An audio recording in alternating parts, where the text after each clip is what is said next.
Factory! Defend me! Well, don't stroke him, man. What are you going to do? A Cortex person is never late. He arrives exactly and precisely when he needs to.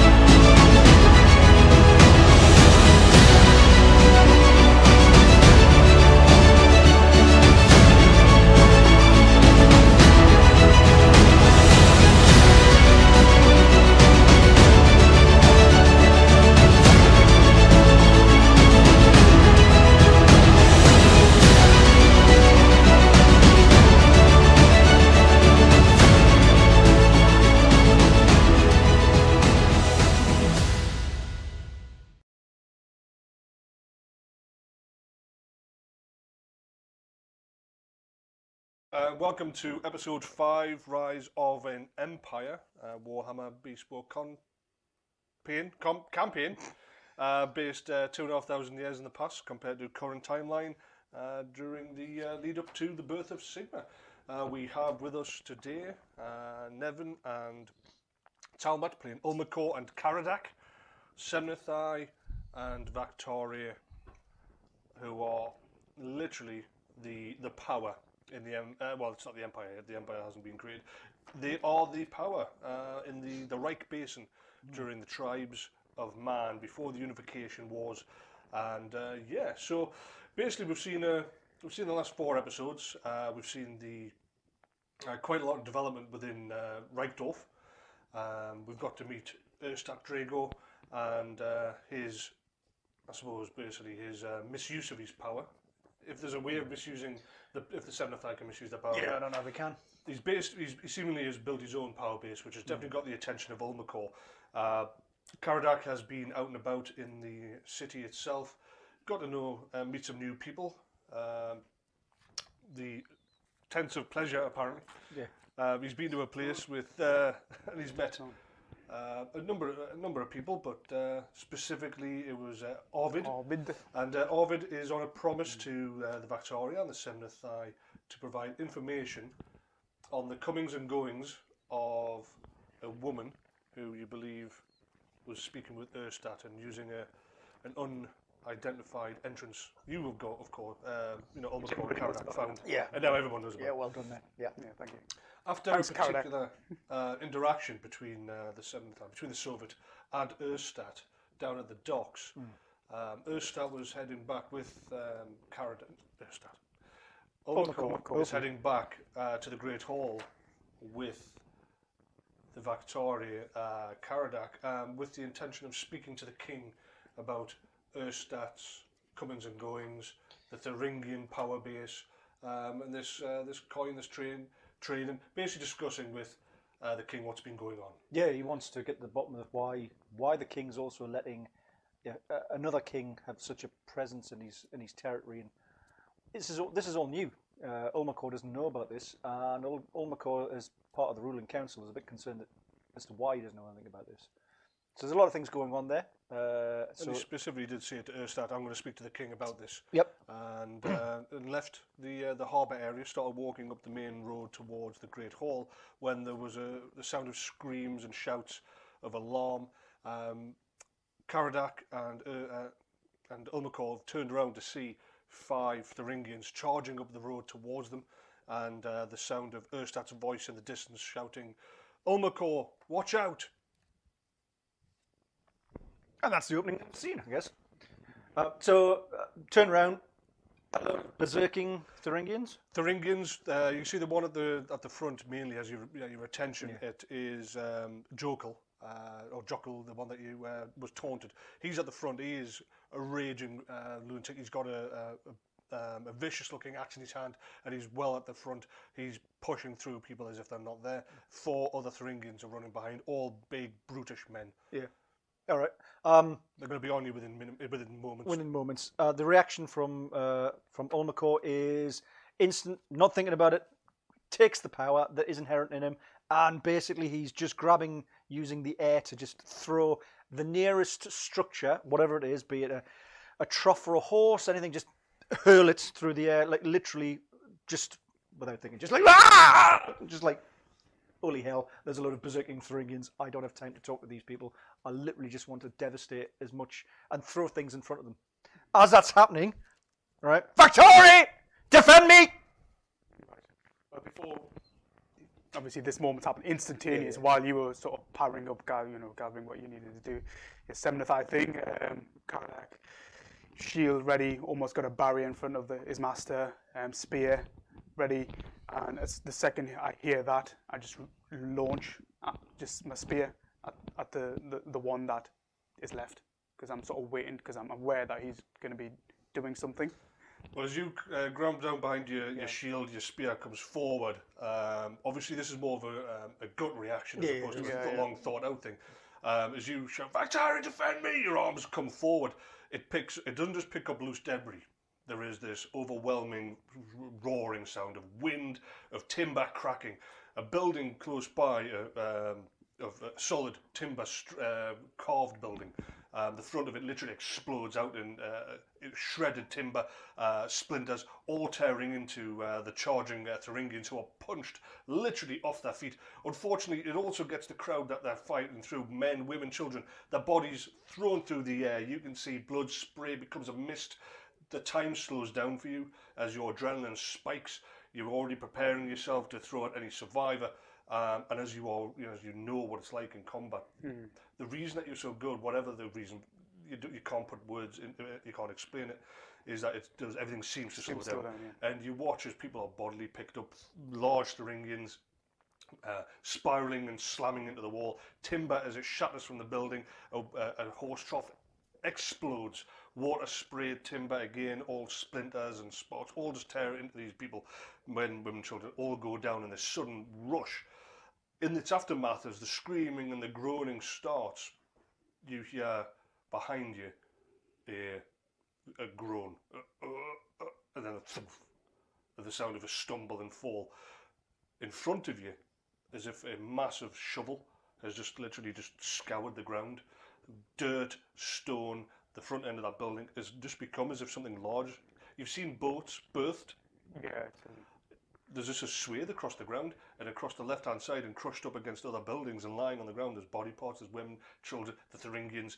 They're all punctured by this explosive reaction of wood, timber, and other objects. Their bodies are pierced, stones have turned into sharp fragments, and there was that stunned silence from the survivors, but those that are caught up in it, those are dead or badly injured. But you do hear a thump behind you. So there's literally nobody left charging. No. Right, okay. I'll as I was about, I would have been like this, mid-range, and everything was just taken out. Is that right? Yep. Right. So I'll plant the spear, so guarded, turn around, see if it is Ulmakor. Ulmakor's down on one knee. You can see there's blood coming from his nose. You can see his eyes are moving backwards and forwards as if he's on the cusp, on the edge of consciousness, fighting to stay upright as he starts to stagger. All colours drain from his face. However, behind him you see a man. He's wearing the garb of the Unbroken, and you see his sword is half drawn. There's a look of anger, shock, and pain and loss, and he's looking at the ground where you can see his family were caught in this blast. Their blood, their bone is all visible. You can see as he's drawn his sword and then looking towards the Victory, towards the Seventh Eye. His sword comes clear. You can see tears coming down his face as he looks back once more at what remains of his family, who had been just literally steps in front of you. And he starts numbing. You can see his legs are numb, but he starts moving towards the nine close to unconscious Seventh Eye. I'll shout, "Get back!" There's no reaction. His eyes are glazing over. You can see his teeth are baring. As I walk past the spear, I'll give it a kick, spin it around, get it in my hand ready, and just launch it. In his chest? Yep. He doesn't even see it coming. Yeah. He's so focused on vengeance, you can see that in him, and your spear punches straight into his chest and knocks him to the ground. It goes so far through him that in fact he doesn't actually land flat, and as he pivots back, punched backwards, the spear hits the ground and he's actually at an angle. His legs bent backwards, and he slides down a small part of the shaft before his arms go, and his sword clatters to the ground. Blood leaks from his mouth. shocked eyes dim as you step towards your Sebnethai. You can see around you the town is starting to react. There's moaning coming from some of the survivors. There's some screaming, crying. You can see Unbrogan warriors running to see what's going on. I will pick up the shield, pick up Ulmakor, pick him up, and head towards the Great Hall. Obviously, on the way past, I'll pull out the spear. With your third arm. No, I've got my shield on my back. Oh, sorry, that's what Yeah. right, So right, I okay, normally put the shield on the back, help Ulmakor up, and then get the. You're spear dimly in the aware. room. There's a sound of rushing water, literally just going through your ears. And you are almost disembodied. You effectively feel like you are disengaged. Your body you no longer have the control over the fundamental concept of muscle control is gone. You end up down on one knee, shocked and surprised, completely unable to fathom why this is happening, forgetting completely at this moment in time the threat. And it's literally just, you go from this heightened sense of power that you've never experienced before, this bittersweet strength that flowed through your veins, and then as it went away, it seemed to take everything with it. And you seem to be, even though you can see around you, there's that dull, distant screaming noise, but this roaring sound, which is slowly quieting down. It's just rushing in your ears as you see in front of you the Victoria, for no reason that you can work out, that you can't remember. You see him, muscles corded, as he goes into a stance, and then his javelin goes straight out of his hand, passing over your shoulder. He then turns, and there's what sort of look would be in your eyes? Grim? Concern? No, I'm fully focused on getting him to safety. So it was a grim, determined look, and he reaches down. You can feel his useful strength just lift you almost effortlessly. But you do get your legs under, but you feel like rubber, and you lean heavily upon him. But you feel safe. You know that you are protected. As he starts leading you up the road, stopping as he turns around, you see a man at a part angle, completely and totally run through by this powerful javelin throw. He just pulls it without any concern. Probably have to lean your knee in there just to pull it out of the body. The body collapses to the floor. There's no twitch on his face, as the professional soldier that he is in complete dominance. And you are staggering forward. Nausea, bouts of nausea and weakness comes and goes, but you feel yourself ultimately, as the sound starts to recede, that strength comes back with it. Right. You see Unbrogan warriors running past. They go around you. You can see as they come forward, there's that sort of look of warriors and soldiers. There's a fight, there's something happening. They come charging along, their weapons. They see you guys coming along, you with your spear, shield on back, carrying a Sebnethai, and you see the look of confidence and bravado suddenly turn to, something. Oh, there's a Sebnethai, he's hurt, what's going on? But they continue by, they've got something to achieve here. Then you leave the scene of devastation behind as you reach the main hall. Do you call for help at any point, or do you just... No. Just forward. Very committed to just getting to the hall, because that's where we were ultimately heading. Yeah, we were. Yeah. And certainly, if there's any breath in me, or conscious, all I'll be saying is sort over again, is get me to Bjorn. Get me to Bjorn, yeah. Wow. Well, his voice is almost distant. It takes a lot of effort for him to say that.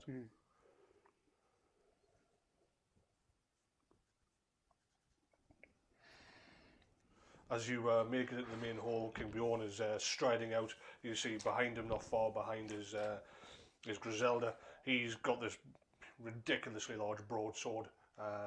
It's scabbarded, but he's holding it in one hand as he comes not charging, but he's just got that sort of unstoppable force about him as he comes down the centre of the Great Hall.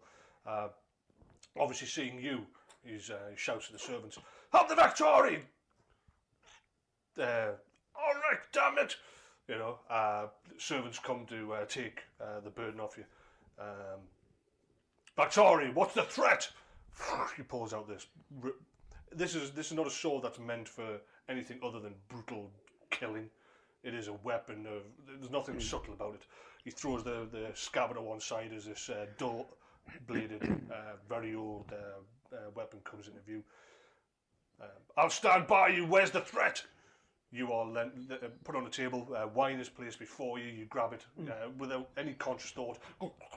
Quickly gulping it back. It blood flows into your beard. You feel your strength returning. Call the guard! There is no threat any longer, King Bjorn. Explain! It has been taken care of. The Thuringians. Do any yet live? None. And they attacked the Seventh Eye, or did you just have to be involved? Picks up his scabbard, puts it on the main centre table. From my understanding,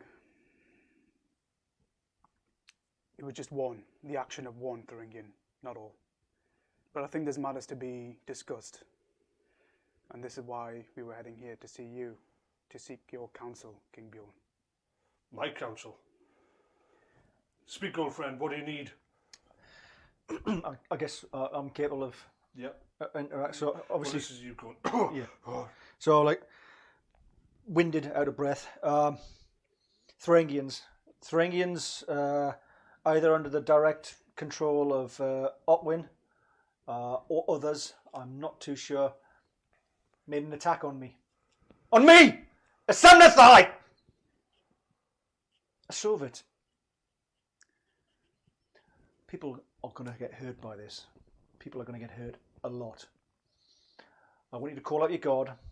I want every Thuringian hoarded and rounded up. I want them put in a pen, and I want them there for my pleasure. And I want it done now! And I'm heading off. I'm going to pick up and head towards my room. I need water. I need hot water. I need a bath. Get me some food. Make sure that it's done. Again, grabs his sword. You hear it clasp across the table as he charges out, shouting for his soldiers. All Thuringians, I want them now! Find Erstat! Find out where he is! You hear his voice echoing out. Several guards, several soldiers appear in the doorway, facing outwards. The Queen and her handmaidens come to assist you. Griselda specifically helping you through to your room. You're standing in the Great Hall. I will immediately, I'm following Ulmakor, no matter where he goes. So when Ulmakor heads off to his room, I will be helm, spear, shield, standing to attention outside the door. Okay.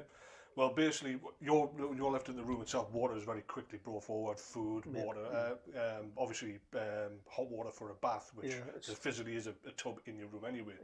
Yeah. Griselda is basically, there is obviously fear. There's an angry Samnathai, but she's known you since, and but there's more. There's worry that the Samnathai that you're going to do something that she's got no power to avert. That might affect someone that she loves. Not necessarily she's worrying about the king. She's just like uncontrolled Samnathai. There's a very angry Samnathai, but there's genuine concern for for young Ulmakor. Though obviously not young Ulmakor anymore. And she cloaks around you effectively for moments until obviously it becomes the point where you want to disrobe, etc. I don't think I care. I'm just obviously I'm exhausted and as displayed, very angry. I just need some food. I need to get my energy back, and that's what I'm saying. I'm just saying I need my energy back. I need to know when those Thuringians are all under control. I need them all hunted down. I want them all in a pen. I want to speak to people. I want to know immediately when it happens. Just leave me for a bit, and I'll get my strength back. Okay. The Queen leaves, closing the door behind her, and you are standing, obviously, at a guard. Are you at the door? Now, bear in mind that the door itself is down a corridor, or you're at the actual end of the corridor looking at the main hall. Is there any other way in and out the room? Or not that you're aware of. Well, no, I think I'm just going to stay outside the door. So that's where I usually... So basically at the door, anyone comes down the corridor, then you don't have to sort of go, hey, you know you're approaching the master. That's not going to happen. Okay. There's a lot of activity on the outside the Great Hall, but it's all quite muffled. The hall is large. So you're unaware of any particular ongoings. The main doors are still open. That's how you can hear, but you can't see anything from where you are. However, you just before visibly seeing, you hear the sound of a soft slippered foot scuff on stone, and then you see a slight figure, heavily robed, appear at the end of the corridor in the subtle light, backlit by one of the many chandeliers behind, but is cast in a little bit of shadow. But is like I say, is a slight build. There's that moment of indecisiveness, and then they start moving down the corridor towards you. There is no sound from their footsteps. They almost glide or shuffle towards you.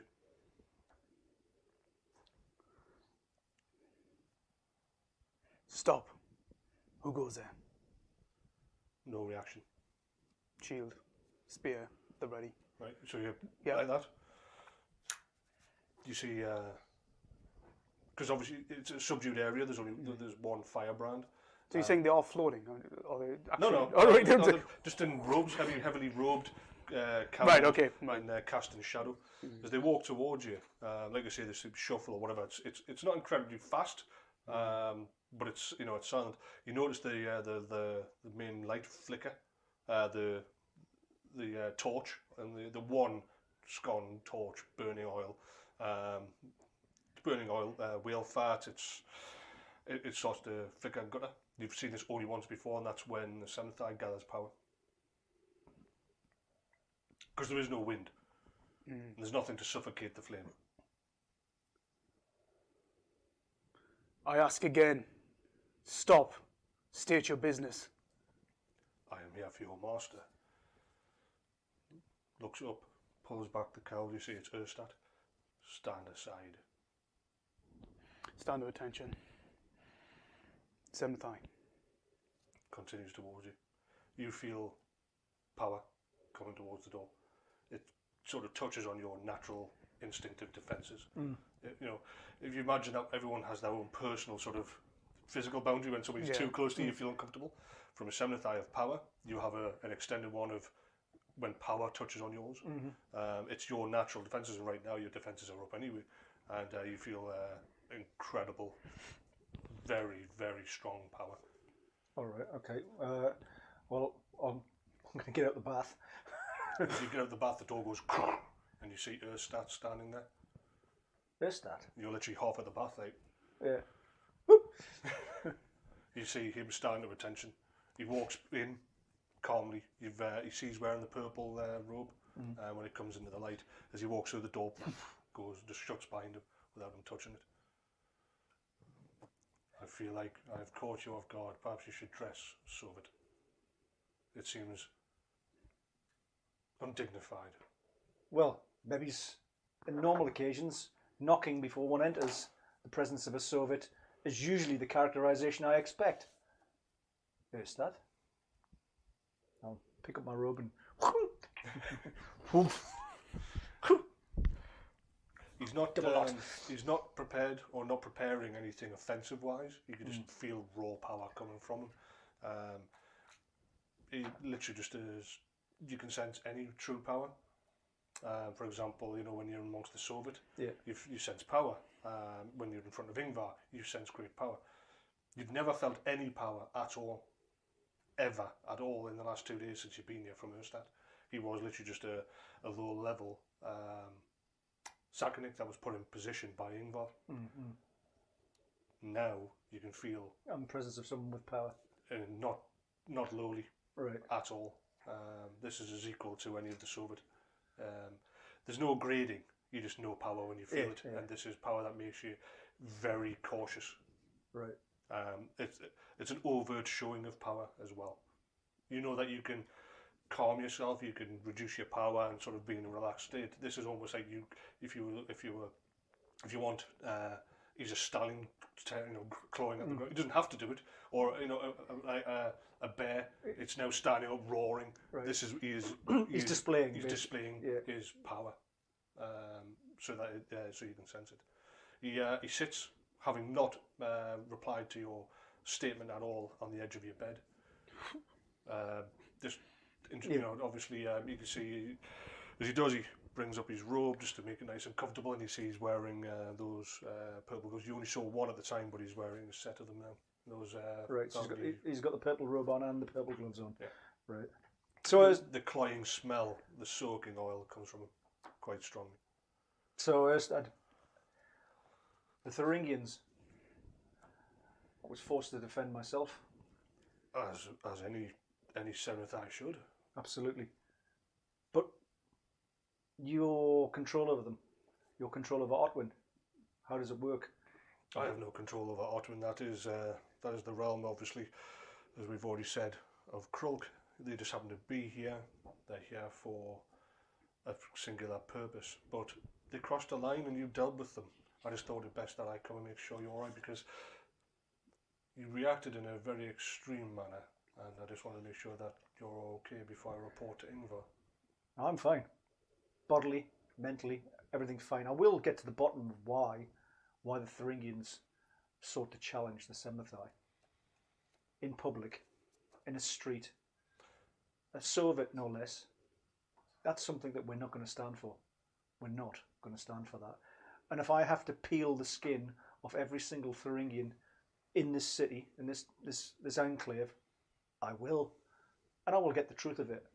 I will get the truth of it through every shriek and every moan if I have to go through every single one of them. I'd like your counsel in this matter, given the fact that you are spending a lot of time, or have had to spend a lot of time with the Thuringians.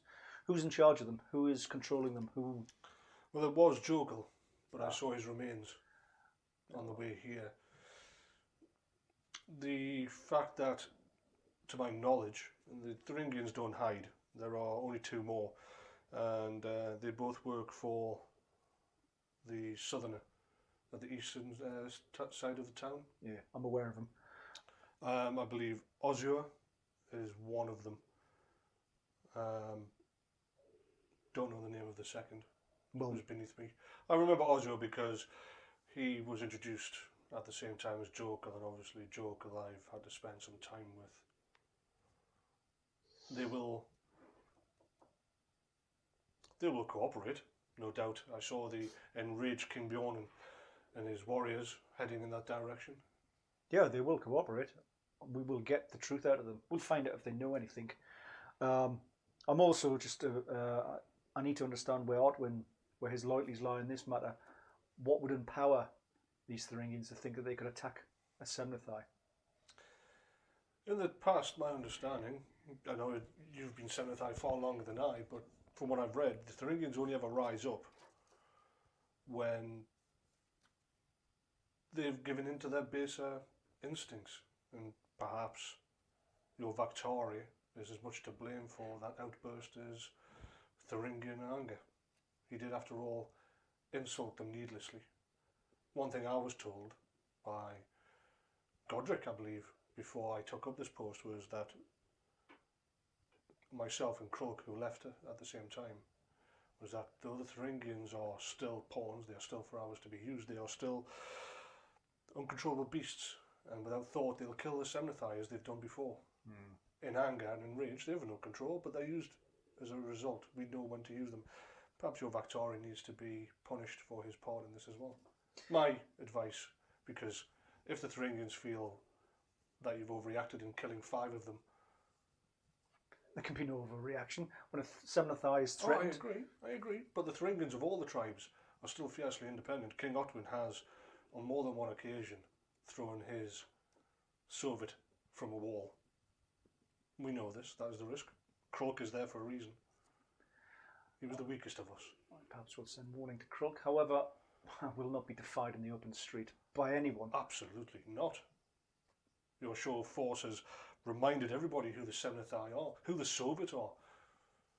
I have yet to ever have to have actually used any true force here. Interesting. Very interesting. Well, thank you for your concern, Erstat. It is noted, and I will speak to the Soviet about what has happened here today, the rest of the Soviet, and obviously that will be made known to Ingvar. I think as the Zakonik here, I will have to lay the responsibility of this attack on King Bjorn. After all, if he was the king that he is supposed to be in control, they wouldn't have disrespected one of his guests, Semnathai or otherwise. an attack on his streets, so lawlessness just shows to me that perhaps King Bjorn is not as in control as he would like us to believe. Perhaps some slight punishment, public display of punishment, is in order. You may be right on that. You could be right. What? I will think about it, and I will think about the best direction for this. This cannot go unpunished. Agreed. Something must be made of this, and the death of the people, the perpetrators, I don't believe is sufficient, and we need to maintain the supremacy of the Semnathai. Victoria, I will speak to you later on about your role in this. The door is closed, but his voice clearly is heard. Yeah. Just one other thing. I've been waiting, obviously, it's 2 days now since the Portent Feast. We made a declaration about the sacrifice of Alvar. Yes. May I, not wishing to overstep my bounds, of course, but this is still my responsibility. This is my city in that sense. Can I have your thoughts on that? Yes, well, the preparations need to be made in a timely fashion to finish Alvar in a public way to our ends. Part of the delay has been for me to get a sense of the intertribal relations that are going on in this unusual setting. This is something I'm not aware of in any of the other tribal settings. He will be sacrificed. And the king and queen obviously must be on their way. And I understand that you and your Victoria will be escorting him as part of his bodyguard, but Ingvar will put pressure on me, my Soviet, and I can't. I hope you understand. You must tell Ingvar. Being between you in such a matter. He wants them sacrificed. He wants the king and queen on the road before the birth of their child. The child is not imminent. The child is certainly has more time to come. I will certainly. I will let you know when the time is for the preparations to occur for the ceremony, and it needs to occur while the king is still here. I think for the full effect for his champion to go. I think that'd be the easiest way to do it. We'll get a double effect then of him seeing his champion sacrificed to the gods, and then the king then leaving. Well, of course, the other part of it being is that the prophecy was that the champion was to be sacrificed to ease the journey into the Drachenwald. Absolutely, but it's in terms of the timing, it can certainly ease it at the start of that journey. Perhaps in the next couple of days? Yeah, I'll have to think on that. The best time, because obviously with what's just happened, I need to gather my strength and my ideas, because I want to make sure that when Bjorn goes into that forest, that he doesn't come out. Well, of course, that's why you and the Victoria will be with them, to make sure that they get there and whatever happens. Of course, anyway, so I appreciate your patience in tolerating my query. Ingvar has asked, the Visok has asked, and I must respond, and I thought the only way to do that would possibly be to talk to you without wanting to get in the way. I will leave you to your bath, and again, I apologise for my abrupt entry. I thought when I saw you from a distance, you were severely injured. I will not presume to enter without knocking. Your concern is noted, Erstat. I also noticed, Erstat, that there's a certain bearing to you that I, forgive me, had not noticed in you. That perhaps for better things, for bigger things, in the you actually feel the power go. The good counsel and the good graces of the Soviet. There's something about you that I'm just becoming aware of. That maybe your talents may be wasted as Zakonik, even in such an auspicious and large centre of power. It may be that maybe I have a chat with Ingvar about the necessity of having someone with the skills that yourself have displayed, wasting your time down here. We all serve. As we do. He turns and the door opens again. Right. Not even a flick of his wrist. You know that you can open the door. Mm-hmm. It's a complete and total misuse of power, but not only that, a dangerous misuse of power, because even the most common, smallest you've seen some serious issues. You haven't even had a chance to think about what you just did out in the street and what could potentially have been the outcome of that. But perversely enough, you also know that in those times where you've done something, that normally you normally need to motion. It's part of the process. The power's drawn in. You think through. You know your way around this. He's not even using his hands. He seems to just look and things are happening. He walks through the doorway as you're standing to one side. He stops and looks at you, and you feel your armour, everything just suddenly go really tight. You're pushed against the wall. You start rising up slightly. You're literally backing up, and you can feel your chest plate making you go.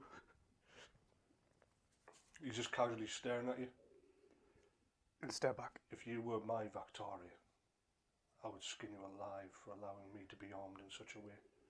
You are lucky. But feel him again, and they will be mobbing you from the floor. I understand. He walks away and you're still up against the wall. And then, as he disappears out of sight, you go and you take a couple of steps and get ready yourself, and you can't help as you realise how tight that was. And he's gone. And with him, you see that the light increases again. There's actually, there was you didn't perceive, but there was an actual shadow of darkness, a subtle darkening of the light in his presence. So, The door was wide open. You saw all of that. come in, Caradak. Close that door. Close the door behind us. Right. As he turns around, I'll smack him across the face. Next time you want to have a pissing contest with a load of Thuringians, do it in your own time. Who knows? The gods knows what could have happened then. I could have been hurt. As it was, no one of significance was hurt.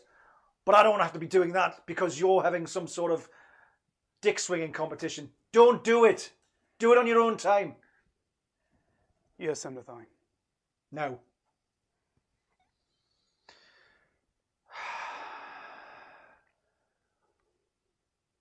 We need to work out what's going on in this town. I need to know if there are only 2 Thuringians. I believe there's probably more. I can't believe there was only 8 of them. I need you to get to Arvid quickly. I'm safe here. Bjorn, look after me. There's enough going on here to make sure that no one's going to get in here and hurt me. Get to Arvid as quick as you can. Be discreet if you can. Perhaps not go trudging out with a shield and a spear. You've got 2 swords, you can use those. Get there. Find out from him if there's a Thuringian still on the door. Try and avoid him. Don't try and make it into a battle. And let's find out from Arvid. I want to know how many Thuringians are here. I want to know if there's only 2. And if he's lying, I want to know if I want to know if he's lying.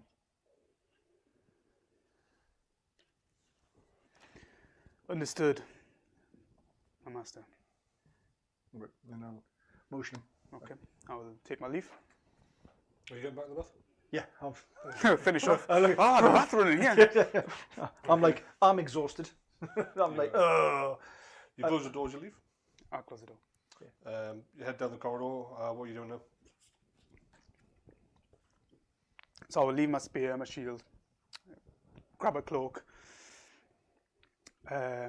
Still, I will always carry the sword, down a cloak, and I will. As you pass by the throne room, Okay. you see Erstat in his door, in his room. Right. He's got the door open. You can see the knees and feet of a female sitting on the bed. You can just see distinctly knees and shoes of a female as you pass the door by. Right. Okay. Now, bear in mind that you are about. I would say you're a good 25 feet in hall, then another 10 foot of corridor. So it is and it was just a glimpse as you walk by. But you obviously look, and you can distinctly see him standing there in the doorway, looking at his bed because you've been in the room, and you can see what is obviously a woman sitting on his bed. Erstad's in the room as well? It's Erstat in the room. Oh, but... And you can see he's looking at his bed, and you can see there's obviously a female sitting at the bed. Oh. This is a glimpse as you walk past the door. Right, okay. You register. Woman! Okay. Okay, I'll carry on. Yep.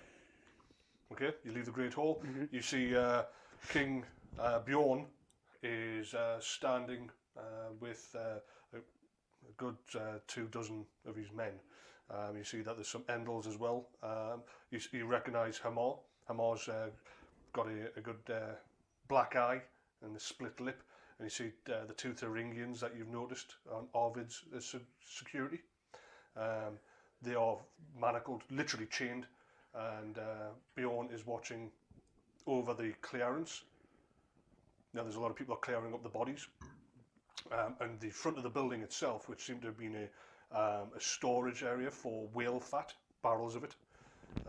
You can see that it's cleared out quite a large section of that building. There's men working on that, shoring it up, and you can't put the connection between what you're seeing is somebody fixing a building before it entirely collapses. Other people are clearing out the mess of the remains of those dead, and why he's got the 2 Thuringians chained there. There seems to be, you understand the first 2, but the Thuringians being chained and him standing there over these guys, and they've obviously been roughed up a bit. But they're kneeling on the ground. There's that proud sort of look of hate that all Thuringians carry anyway. But they've obviously had a little bit of a scuffle, bit of a kicking. You don't know why they're there though. It makes, whether or not you're going to investigate or continue on, but you can't help but see that in the street. So they are chained. So I'm just trying to visualize it. Yep. They're kneeling down in the arms up, chained by the street, where in the middle of the street, where this all took place. Yes. Moments before. You can see Jokel and the other 4, the remains of the Thuringians, are being slopped up basically, as well as the innocent bystanders. From my understanding, is the leader? It was from what you heard Erstat saying. Yes, he was the one that you were having a bit of a pop at down at the docks. There wasn't a bit of a pop at. He was the one that you were winding up. Blatantly dead. Yeah.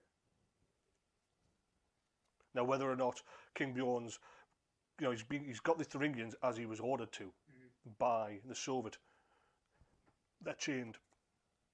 Perhaps he's just humiliating them by letting them see the devastation that their actions have caused, or their men's action. There's no sense that you don't see the benefit of having these 2 guys subdued in the middle. It doesn't matter right now anyway, because has it been, in terms of time scale, are we closer to Arvid's time scale? He said give us 24 hours or whatever. Nowhere near. No. Right, okay, but I need to find out from Arvid how many Thuringians there are anyway, so... Well, there's 2 of them that you've seen as day and night security, yeah? Right. Okay? Okay, well, in fact, as I'm passing, I'll approach a Thuringian. Are there guards around? Oh, yeah, you can't get anywhere near the Thuringians. Oh, you well, can't get could. it? Right. I mean, you could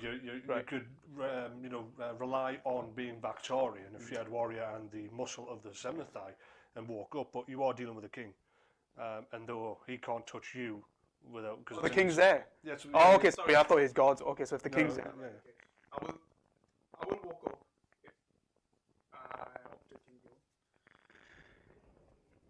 The only person that can approach a king armed, wearing a cloak, at the scene of devastation, and watch his actual warriors sidestep. You notice his personal bodyguard will kill you to defend their king, regardless of repercussions. But under the circumstances, they are weary, and they are. I will call out to give a warning. Yeah. As I approach, I don't want to invade his personal space, but keep going right next to him. Yep. So he turns to look at you. See his eyes are almost a fire with anger, with suppressed rage. You see, as he turns, one of his ridiculously large hands is bruised at the knuckles. But he otherwise is sporting no physical damage himself, whereas Hamar obviously took a couple of punches to the face during when they were subverting. Subduing, hopefully. Subduing. Well, they were repressing the Thuringians. Repressed. I'm repressed. It's got about me weird days as a bloodthirsty berserker, and I was depressed. I'm all innocent. Where's the union? Yes, Factory. Is Ulmakor resting? Is he injured? Master Semnathai is resting. He as well. What can I do for you? As you can see, we have the Thuringians prepared.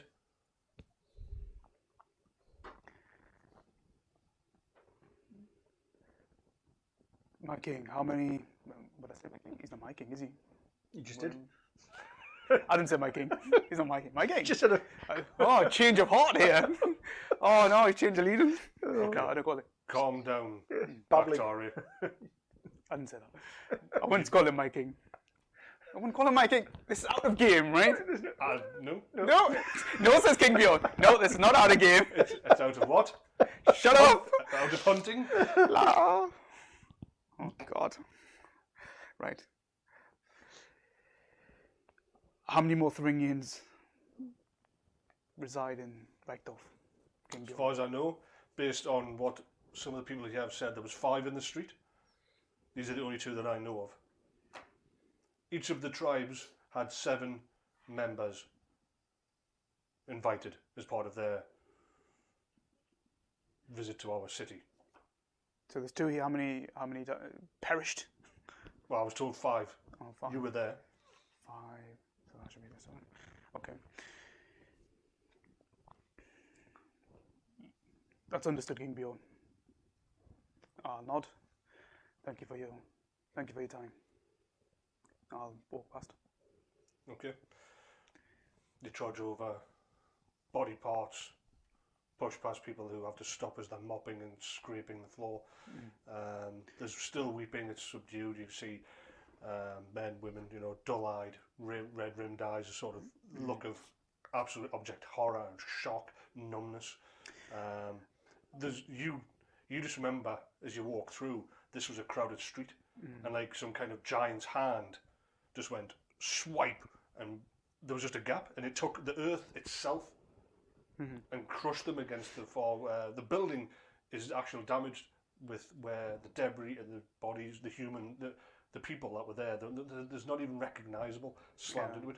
You look to the other side where you can see people are working, carpenters, to shore up the front of the wheel shed, and you can see you've seen buildings collapse. This looks like a large hand had just grabbed wood and just shredded it and turned it into so much devastating missile weapon. So am I able to pass through the crowd? You're walking through it. Past the Thuringians?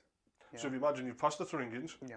you Oh, so do when I the get up work, to the you Thuringians, go- because I you wanted literally step down into this swathe of land that's been So the pushed idea- aside. It's a good walk past- 8 foot in diameter. Walk across past the King Bjorn, Yep. get to the Thuringians, Yep. just in a You straight line. recognise both of them. Right. They're chained, kneeling down. I'll so swollen kneel eyes. down in front of one. Okay, you look up at him. 7 of you here. Is there 7 of you here, Thuringian? I understand you do not like my kind. You want to Like? destroy my kind. You see me... I don't know what you see me as, Thuringian. Your mindless ways. Mindless, is it? I need to know. Well, My we see you as a challenge, but I see you personally as a dick. Noted. I'll take that on board. I'm a dick. Been a friend. But I need to know how many Thuringians are here.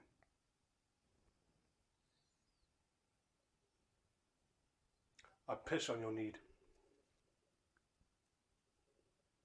One of the Umbrogans behind scuffs him across the back of the head with his spear, but he obviously moves with the reaction. You hear a sort of crack as it hits the back of his skull. What do you want? What do you mean, what do I want? What do you want from your... A good woman, a fast horse, and nothing but eternal war.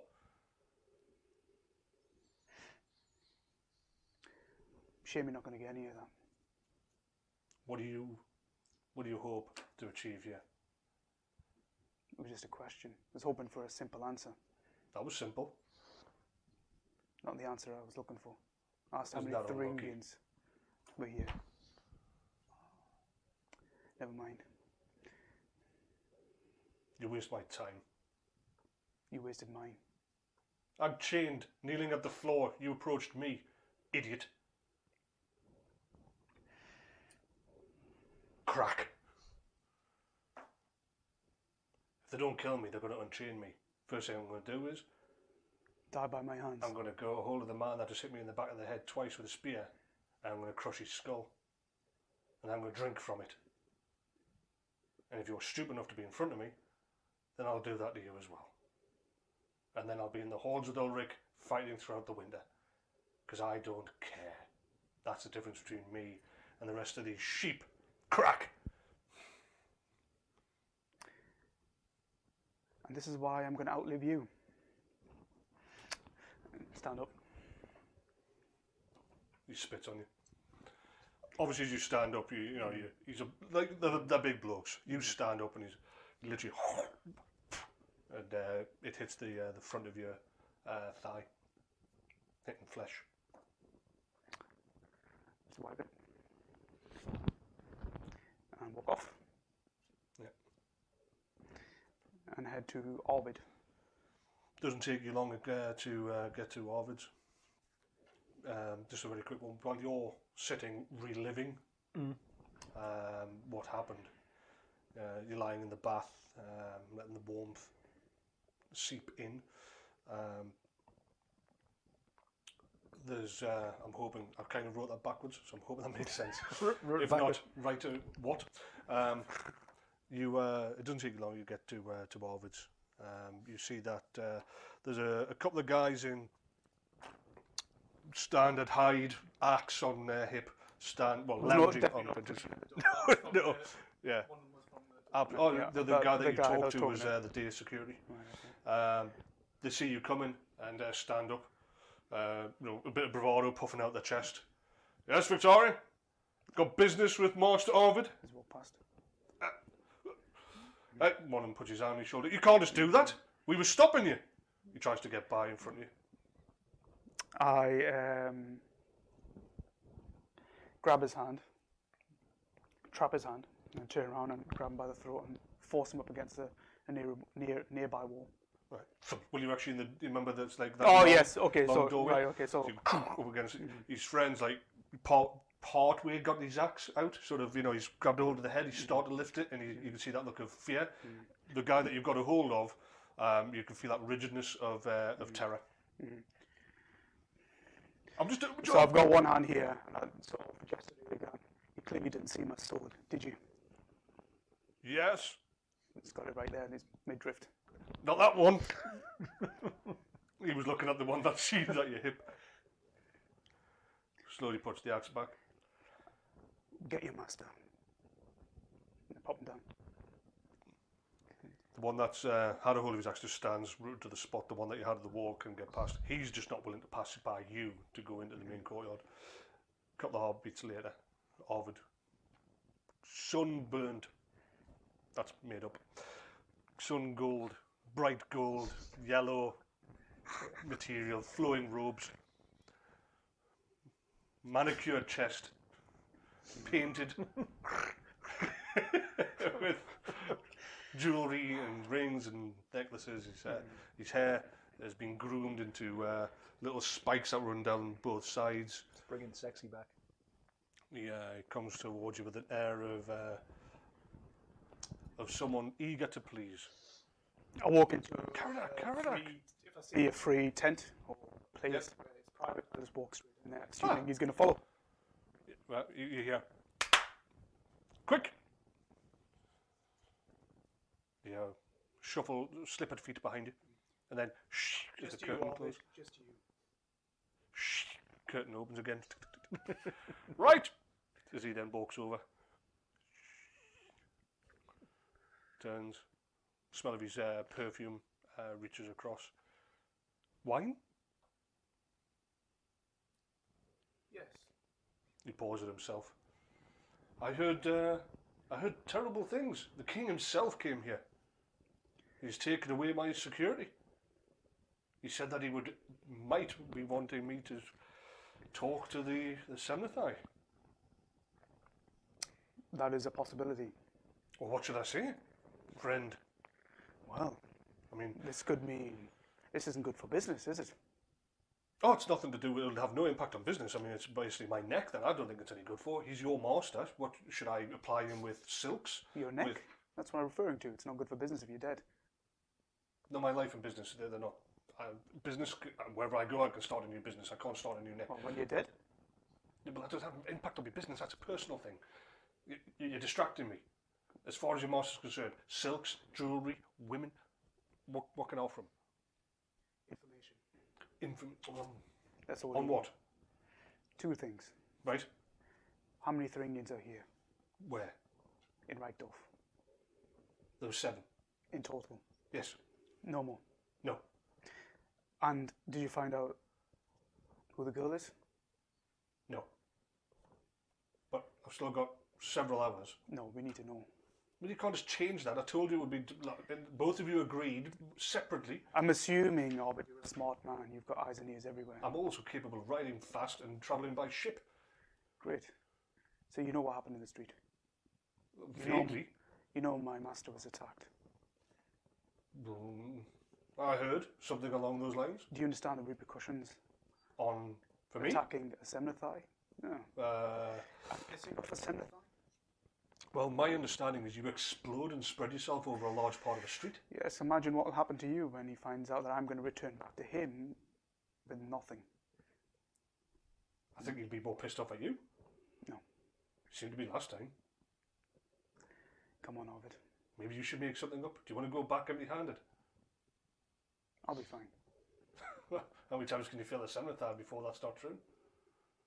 I've yet to fail him. I told him when it would be ready. Do you have anything? No, I've already said this.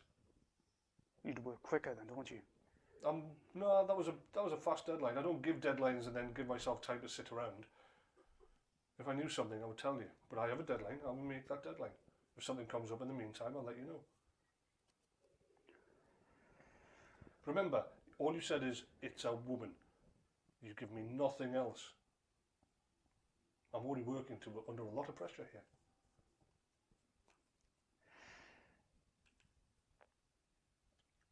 Do you know what we do when our bodyguards fail us in my land? We eat them. Do the Semnathai do that? Probably. Well, I hope not to be snacking on your ribs, my friend.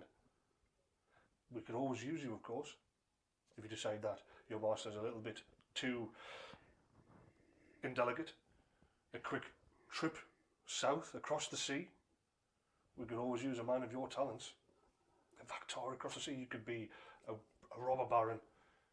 You could be rich beyond your dreams. Women, Ovid. power. Ovid. I can help you achieve your goals and dreams. Ovid. Please stop talking. I thought you wanted me to talk. No. I don't want you to say anything else. Well, there was an offer there, right? Just saying. Don't want to fall out. We have to be friends, you and I, when we have such cruel masters. I don't think my master is cruel. Really? I've just heard that he's just killed a considerable amount of men, women and children. Not one person has taken any accounting of it. That he is beyond the laws of man. The Semnathai will do as a Semnathai please. He was attacked. He saw a threat.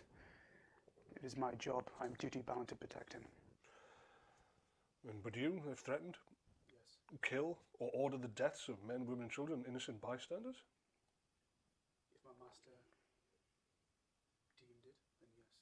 If your master deemed it necessary, if you were threatened, what would you do? What would I do? If you were attacked, would you kill men, women and children? I hear that he sent a lot of souls screaming to Mor's realm. I don't understand the question of it. I'm sorry, my friend. What do you mean by that? How would I feel? Would you feel the need to kill innocents? Or just the person that attacked you? Would I...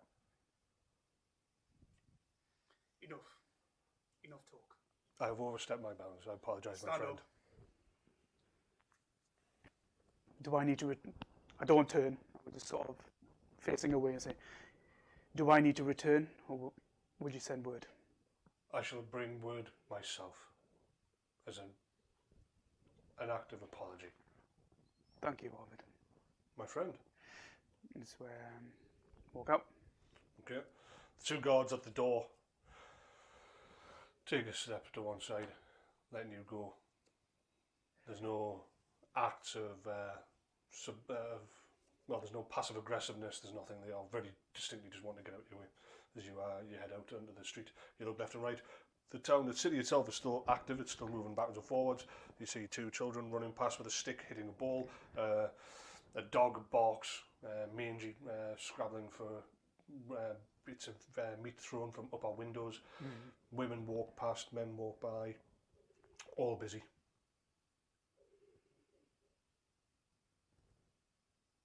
You're standing in the street as they walk past. Yeah. So I'll take the scene for a moment, just taking it all in, watching the world go by, watching the kids, watching them play, watching the animals, and just... Seagulls squawk above you, dogs bark, cats meow.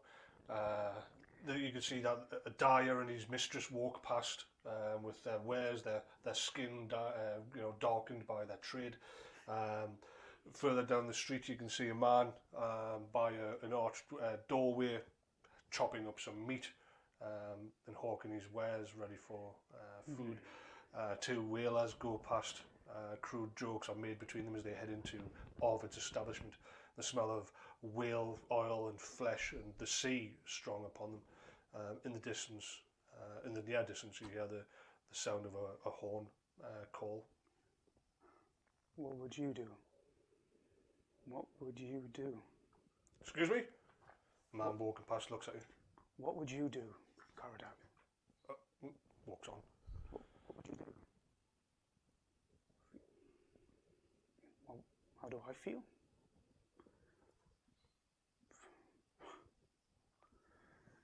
I give my head, give it a shake, and head back to the Great Hall. Okay.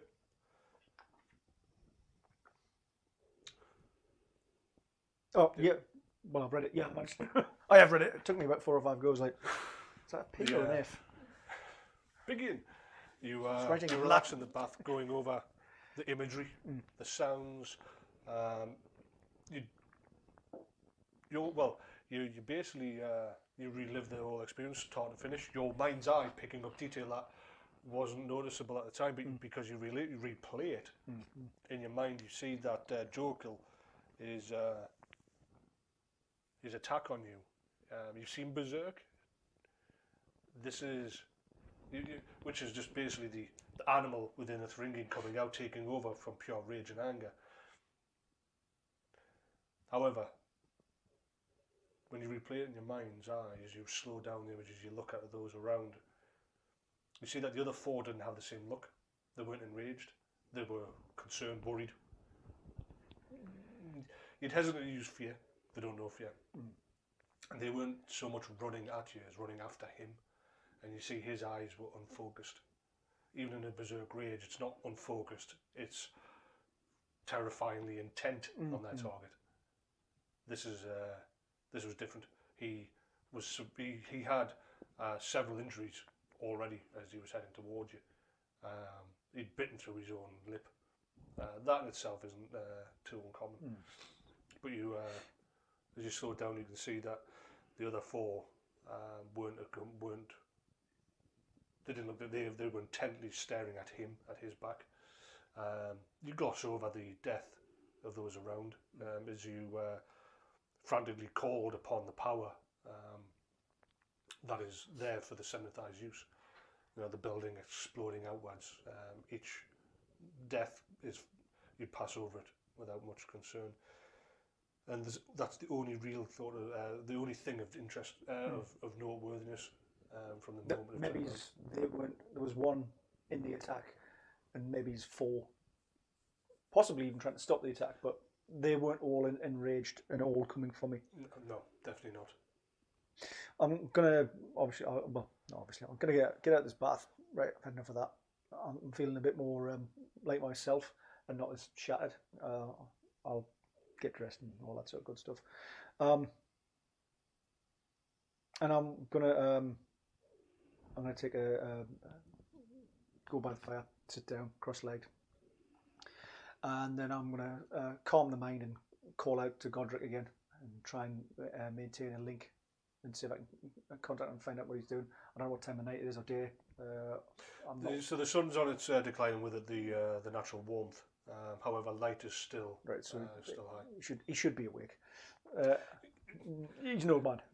Well, you've got a very high level chance that at some he is by a fire somewhere, Yeah. and he So- is. I'll try if I can call out to him. Godric, can you hear me? You feel your mind travel a distance through the dark forest, making its way to the enclave. It passes over. You visualize yourself, though you're not actually traveling. You visualize you entering the enclave, go to his tent, and he looks up. You see him curled up. He's shivering, heavily covered in furs. And as you come through, you almost visualize it. His tent flaps go with it, the breeze, and you go, "Oh, not so excitable, young Ulmakor."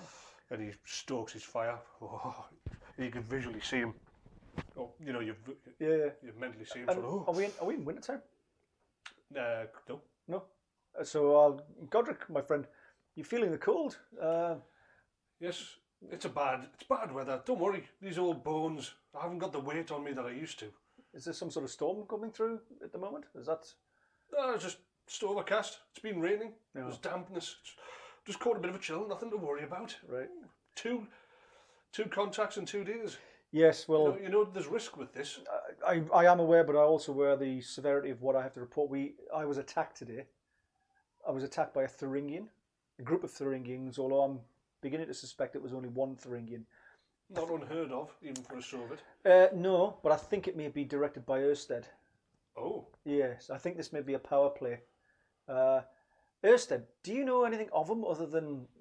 I don't know much about him other than he was the Zaknik after me. he was chosen by Ingvar, as many of them now are. Did you ever notice that he exuded any power? No, the snivelling wretch, he has none. He was just there because he's a lapdog of Ingvar.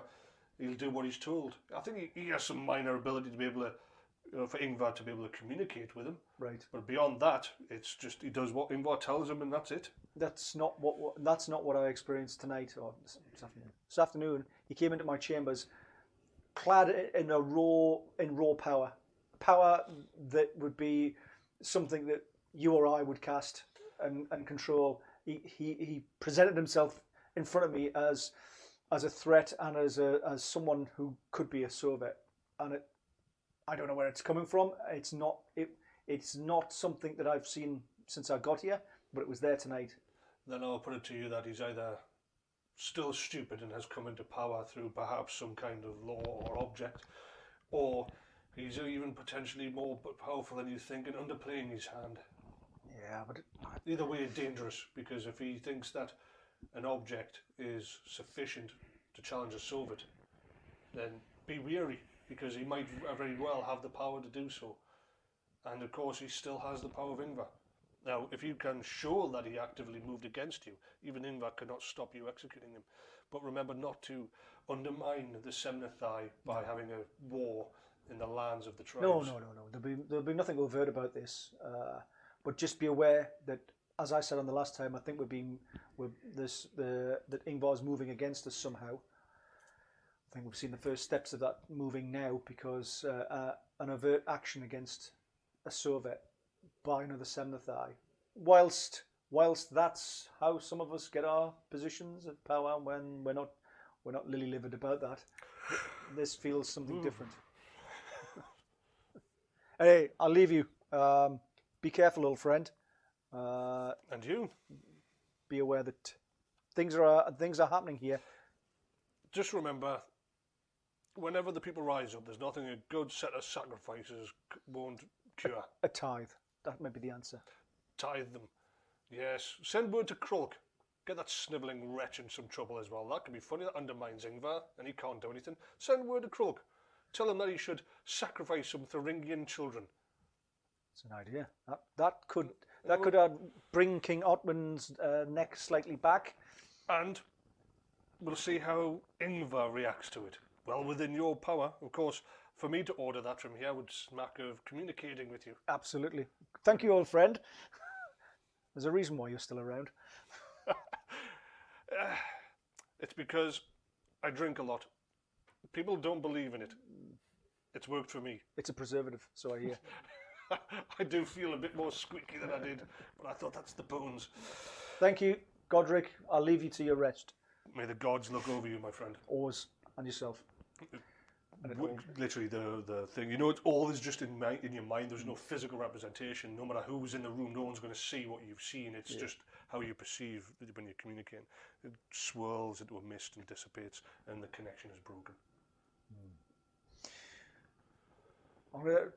Obviously, if that's breaking out, I'll relax. Croak. I think Godric has something there. That's not such a bad idea. Let's scare the wretch out of his bed. I'll sit back down again and get ready, and then project for Krulk. Krulk! Straight into just arrow like straight from. You travel north, straight through the Thuringian lands, through the dark forest, deep into the Thuringian lands and into their main hold. Croak isn't anywhere near. Again, you travel through forest, over hills, you come into the city. Unlike Reikdorf, you've never seen the Thuringian stronghold. As far as you know, it doesn't even have a name. And it looks like a place that's through period has had some good work done, but then there's if they get distracted and then kick it down again. The place just looks like a military camp effectively, constantly movable, though it hasn't in some time. You travel through it and you look across warriors, and it's just a completely different mentality. Very, very, a couple of centuries ago worth of time has not passed for these good people. They very much rely on slaves and raids. There is the beginnings of a settlement, and you find Krulk is standing in a grand hall as far as the Thuringians are concerned, but little better than a gathering hall or perhaps a shed as far as Reikdorf's concerned. He's standing beside Otwin, who is in his cups, incredibly drunk with several warriors. He looks up, as knowing the Sacredics will take on some of the appearance, the mentality, the likeness of those that they are established over. It's just one of those things. Croak is no different. You see him in chainmail. You see he has piercings. A brutal-looking sword is at his side. You can see a beard as unkempt, is quite long in his face, and he's quite heavily scarred. But his mind is incredibly alert as you come in. He sort of looks up into the hall and sees you there, and then turns. "I will be back, my king." Totally blanked, ignored completely by Otwin. He steps through into what would be little more than a slave's den. Bends forward, strikes a tinder and lights a fire, and he connects with you. Krulk. His mind's voice is brutish. Sovet. Krulk, we were attacked today by Thuringians in Reikdorf. Thuringians made a personal attack against myself. They knew who I was. This wasn't something that was done by accident. This was a personal attack against me. Are they dead? They all are, yes. We have two I will be talking to. At least my blade will be talking to them, and I will find out exactly what they know. What's their names? I don't know. I don't know at this stage. I will find out. There was apparently 7 in town. 5 are dead by my hand. 2 are still alive. We're working out whether there's any more. What of the king's son?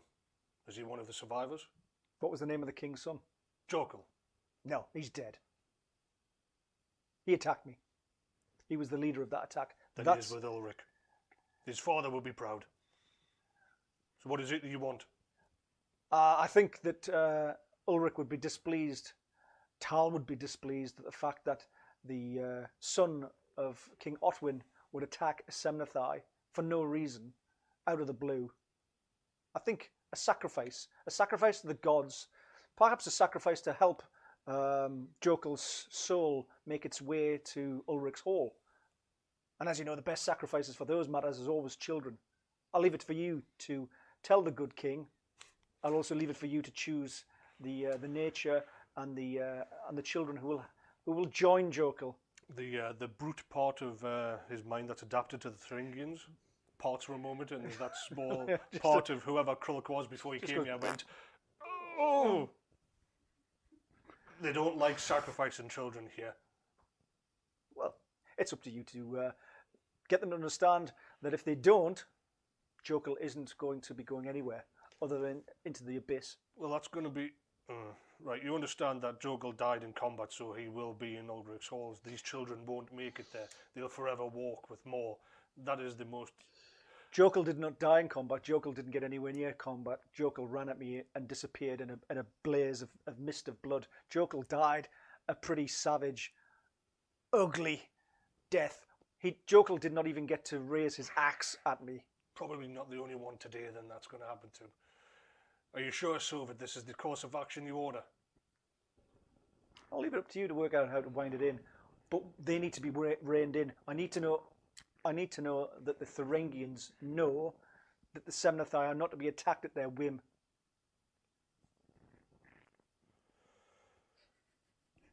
As you command, Sovit.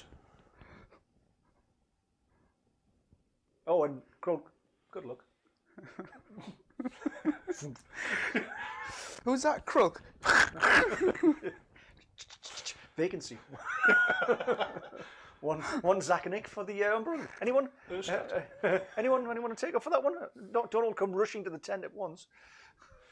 You're heading back to the Great Hall? Yes. As you head back to the Great Hall, the sun is starting its is close to its full path. It's got to that point in the day when shadows have started to form. Mm-hmm. The light has become more grey than bright, not quite dark, so dusk. That's a very long way of saying dusk. More descriptive and fluid. It was, yeah. Just in case nobody knows what dusk means. Yeah, I do now. You see that by the Great Hall, you see the guards are standing. You can see that the street has been cleared. Scaffolding has been put up against the damaged building. There is still a scar across the road. You note something moving with rapid speed in the air, and it lands without sound because the guards do not react on the top of the main hall. Look at it. From what you can see, it's bat-like and large, about the size of a child of 3 or 4 years old. You see a tail, barbed-like end, slowly move its way around the large timber fresco of antlers that were carved. I immediately full tilt towards my master. You run down the street. Yeah, I know where my spear is. I know where my shield is. On the way past, I will grab it. Well, you know when you're that's is it not? hall. Oh, you so down this the street. is... Yes, you're on the street and you look up. You're like, Oh, so this is on the... I thought this was on the Great Hall. Outside. Outside the you're Great Hall. heading towards the Great Yeah, Hall, yeah, yeah. and you see something go, and then its tail On top of the Great Hall? Yep, and it Okay. moves away. You know it's made zero noise because the guards that are literally below it or stand there. And you start running. You obviously come into sight through dusk, through the fading light. You see the guards have that indecisive look of, there's a Victoria, but he's running at us. Shall we stop him? What do we do? You know, the kind of half like challenge as you run like, they can't seem to form their words. The man goes, everything all right? Look to the roof, you fool. They turn as you pass them by into the doorway. It's not amazing. That old chestnut. What's over there? What? Oh! Oh, every time. We're not trained for this. I need a new king again. What's on your chin? Every time. Okay. Head on through. Okay, you charge in. Everyone, there's people are gathering here. Guards that are off duty, favoured friends of the king. Food is being served. There is no sign of your Sovit. You pile straight past. Yeah, pick up your shield, your spear. People are, oh, the king. Victoria! The door is closed ahead of you. Knock.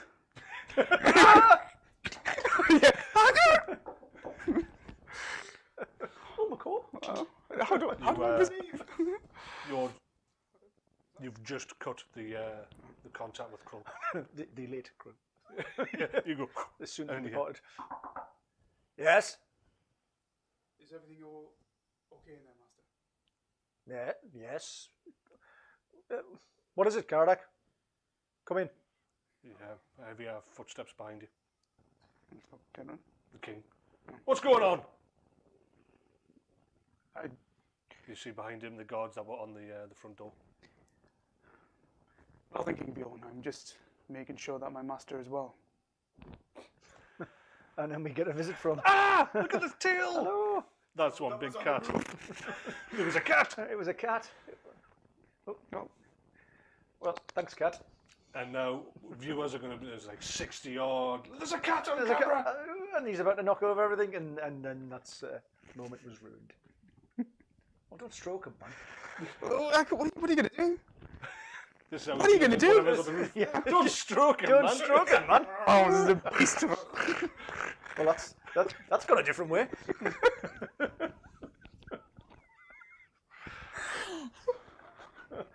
Great. It's. Can you get a bit more in front of the camera? Probably not. Right. Yes. Yes. So, cat, beast. There you go. Ta-da. It's upset now. Yeah, so, what's going on? Nothing. I just want to see me master alright. You keep running through my hall, damn it, Victoria. Have some decorum. Didn't say that. Have some respect. Have some decorum. Damn you. Let's get the tea on. Get a couple of sandwiches. Anyone for anybody? marshmallows? Things Things Captain have gone. Bigglesworth. Things have got really dark in Reikdorf. Oh my god. Decorum. Decorum. Yeah, have some respect. I enter. It's completely blank, someone shuts the door behind you. Do you close the door? Yeah. Okay.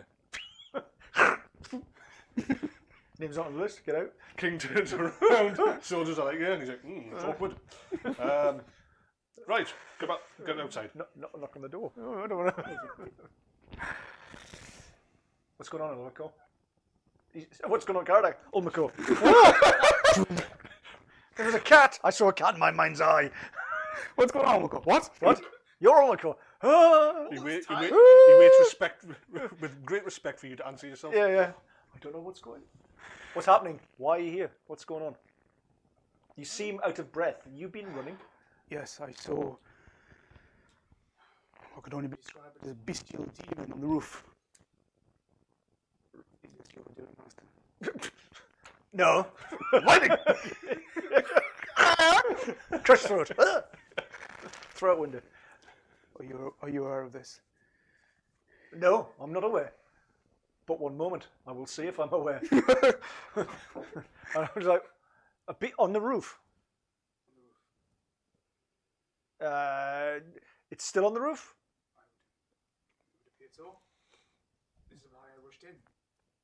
Right, well, I'm going to take my axe out, like pick it up, and right, let's go outside and have a look on the roof. Like, So look at him going, the weapon's gone. Do something else, man! It's like, when you've got that. right, that's it. You pull out your axe and he has a look of hurt pride on his Yeah, face. like, oh, I do the weapons. Let's go and see what this thing is. Dude, man. There's a beast on the roof. Yeah, great. Let's go and hit it with an axe. Yeah, let's go hit it with a spoon. You know, that's the way I see it. Thanks. I'm just saying, you know what I mean? I feel really unworthy. I need Are you vocalizing all this in front of me? I'm assuming at this point you go, right, and you pull out and you just see him go. Yeah, I'm just like, Yeah. It's like a scene from Scrubs. Yeah. I'm no Superman. Right. Right. You walk outside. The king is sitting down. The guards have stood by the door again. People are starting to drink, eat again. Well, they haven't really stopped. You know, as you walk past. With my axe, I'll be like just twirling it, you know. Like apparently we have something on your roof, Bjorn. You want to come and have a look with this? My good servant here apparently has seen something that has caused him some alarm. I'll go outside. We have very large seagulls. He stands up. Do I need to bring my sword? For a large seagull, probably not, Bjorn. I'll bring a cup. Yeah, that would work. Comes up with his tankard. We're mocking him. We You just step looking out. between the king like, let's go and have a look, you know. So you just come outside, you have quite a gathering. You know, when the king, Semnathai and Victorious step outside, Yeah, it's other people are now stepping outside. People in the street have stopped to look. Yeah. And everyone's looking up at the top of the hall. Yep. what are we looking at? Are you stand like that? Yeah. You're like, yeah. What did you see then? so spread out, everybody. So, you know. Could be a big it's not bird. you know, and everyone's like, anything? Nope. No, I don't say anything. Nope, I don't say anything. So I'm standing close to Ulmakor and I was like, Master, I swear it, I saw a beast. It had a tail. And it's on the roof. It was on the roof. Could This it have is been a why- cat? I understand that there's a lot of cats around here. Yeah. They don't have any boundaries. Yeah. Just People start getting bored and moving on. And the king sort of wanders back over you. It was no cat. I speak the truth. there's a central chimney. Is it anywhere? Was it near where the chimney is? Has it gone in? Is there a chimney? I don't know. Yeah. Is it, Well, you like, step open? through. Yeah. Remember the centre pit and Yeah, all yeah. that sort of stuff. They step in. There's people haven't left. There's no screaming. Look up into the rafters. They're all rafters. And the vaulted ceiling goes up above all that. There is some shadow cast up there. Bring more light. A couple of warriors light some brands. They walk in. I will check. I'm curious. I don't even know what this is. Nothing. Nothing. Maybe you- Been drinking. Who said this? The king. Oh, okay. No. What's the habit? Sorry. Just want to Bad man. clarify who said it before I. Who said that? Everyone's like, the king. the king stand there. It was. Points at his wife. Bring them on. Punch her. Oh, awkward.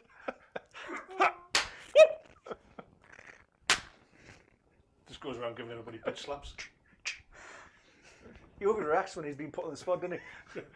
No. Maybe you should go up there, have a look, see if there's any sign, maybe there's a trail, something that's left. If there's something up there that you say it is, that what you've described to me is, well, maybe it's left passing. Look. The king heads onto his throne, Yeah. passing by during mid-speech, and says, "Bring ladders for the Semnathai's champion." I promise you, Semnathai. Master, I saw something on the roof. I believe you, but where is it? Ladders are brought. I'll go and They're held. I'll go, Three points of contact. And holding a sword. I'll be all right with heights, says one of the men holding the ladder. You climb to the top of the. You get to the top and look across. You realise that there was no way that every inch of this roof cannot have been seen from the outside anyway, because it's not a tower, and there's nothing there. Didn't look down where I was. I got in. It was a big enough to get in. Yeah.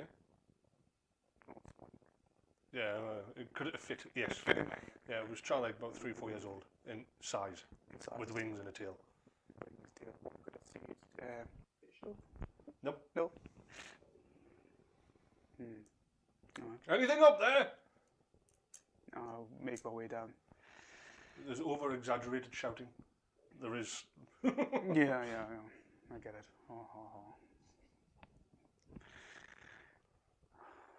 Well, Victoria? Nothing. But it had wings. It had a tail. Wings like a bat. Tail like a serpent.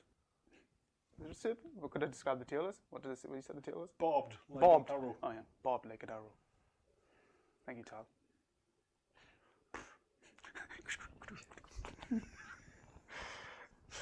And that description means nothing or means anything to me. Yeah, he described a lesser denizens of the demon planes, normally brought forward as summoned as creatures. Imp-like would be used. Dangerous. Capable of killing. Common? Very uncommon. Normally brought along by one of two ways. One, intentional summoning. Or two, accidental summoning. But either way, summoning. I just heard a squeak Yes, right. Like, and then and scuffling noise. like an imp being brought forward accidentally, like one of those. Lottery tickets. But no, they cannot. They're not born on this plane. They have to be brought to this plane, and it can be that they're torn from their own dimension through a doorway, or intentionally brought. If intentionally brought, they are generally connected to the plane via an object of some sort, of any description.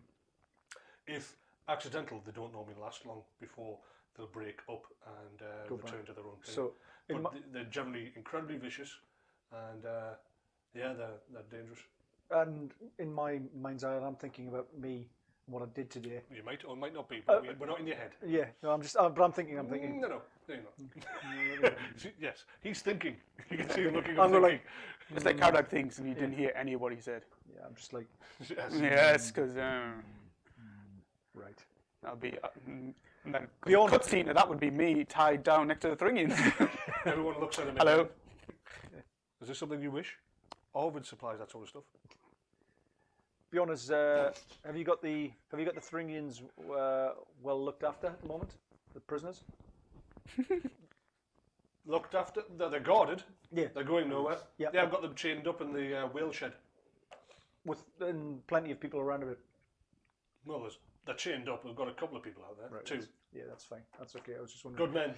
Good. Well, I'll be. What I'll do is, I'm just going to get my whetstone out, and my belt knife needs sharpening, and then I think once I finish sharpening this, we'll go down to the whale store, and we'll have a bit of a chat with them. I need you to wait outside. What are you pointing at me for? I'm pointing at you. Give me like, you. Looking at you. Look at me. What Hey. Right. Wait here. I'm back to my room to get my whetstone.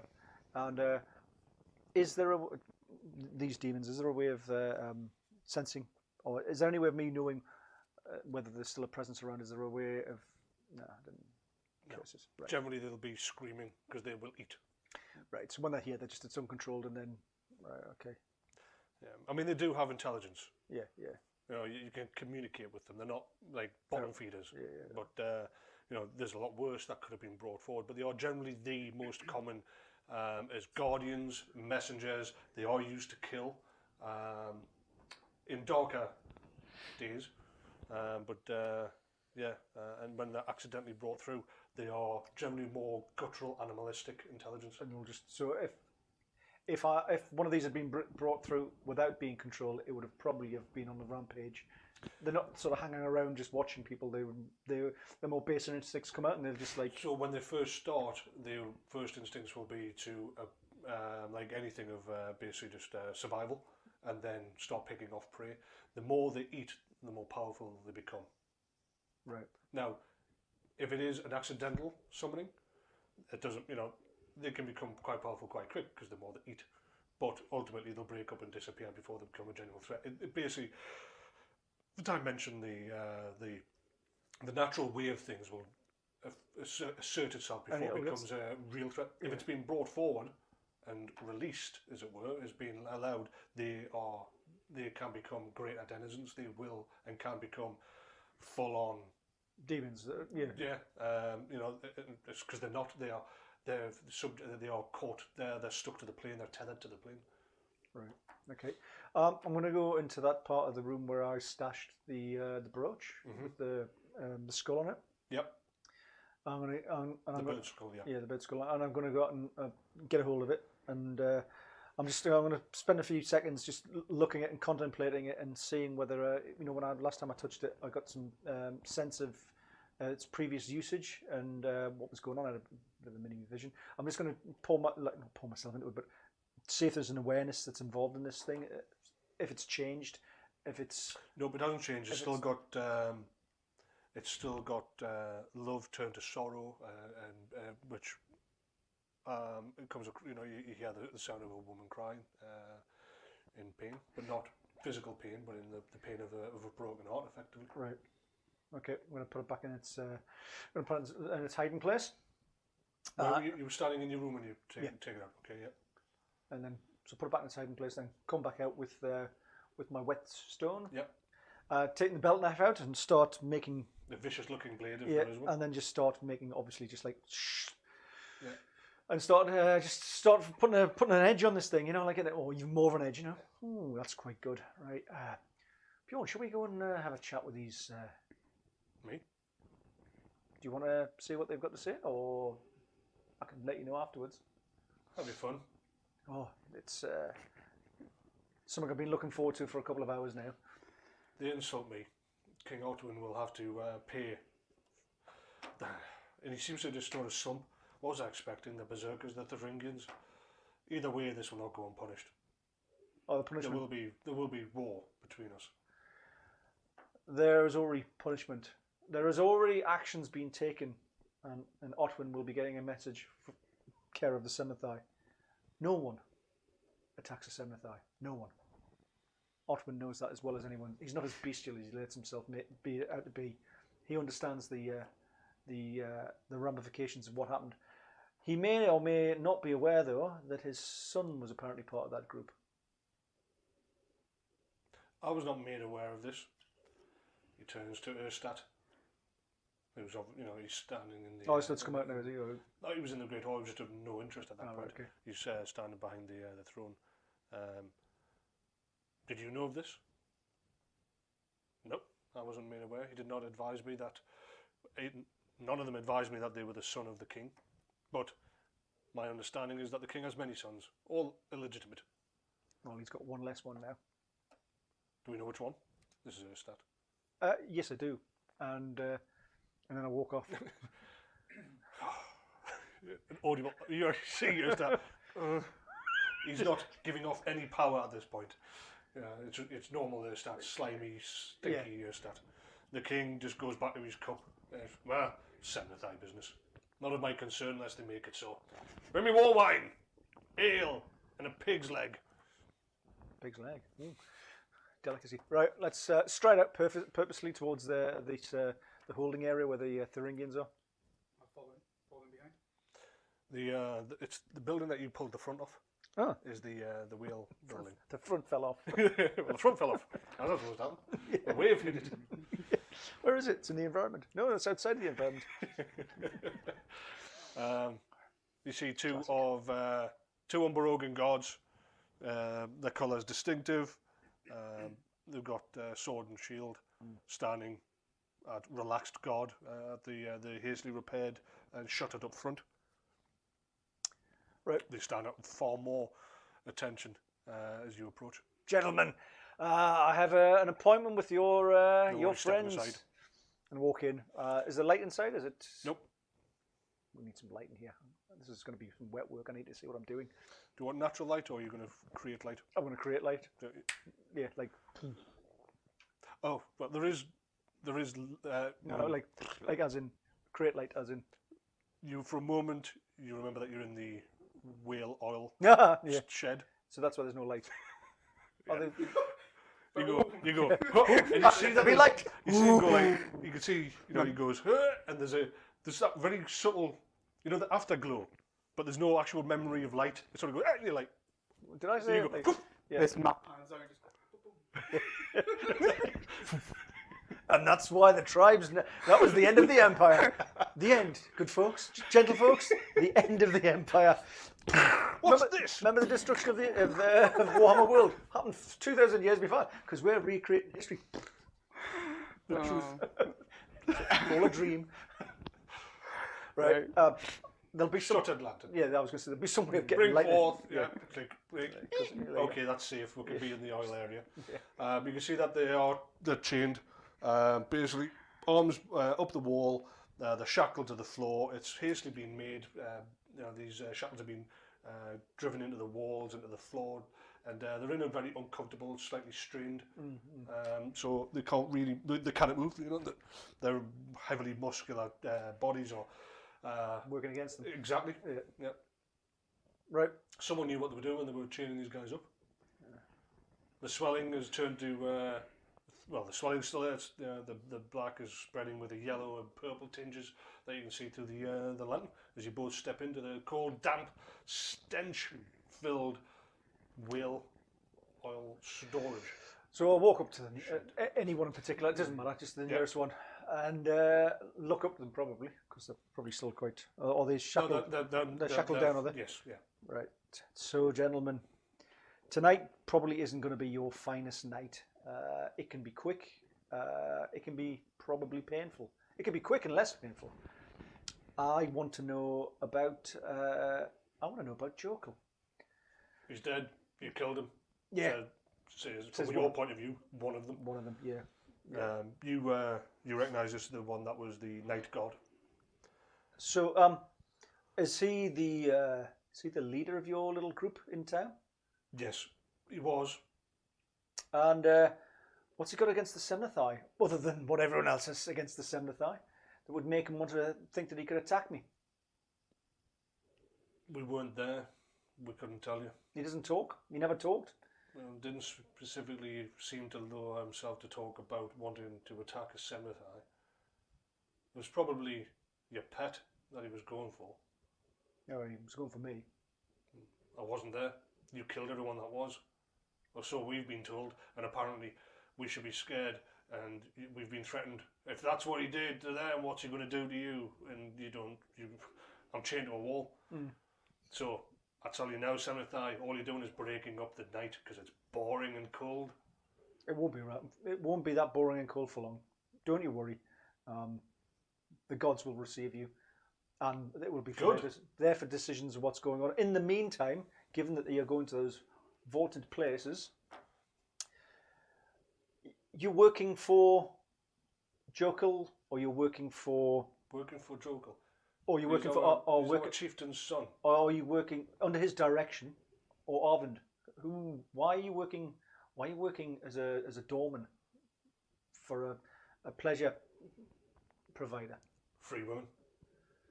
Oh, well. And it was better than standing and watching other people count coin. You just yeah.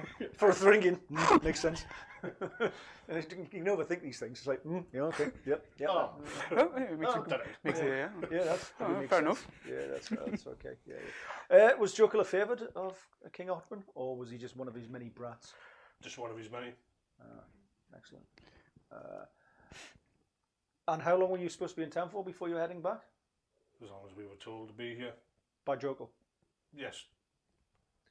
And Erstat, you work with Erstat as well in his... The others had to stand around and put up with Erstat. And what's his... Again, just as... Because of the coin he keeps, you're there to protect it or protect him? We were sent here because King Bjorn requested representation from all the tribes. He wanted to make some kind of peace. But since we have no real interaction with Umberogans, there didn't seem to be any point. We don't need allies. I remember the king saying that. But he sent us anyway because we wanted to hear what was going on. When here, Erstat spoke to Jokel, and next thing I know, we're standing inside a pleasure tent.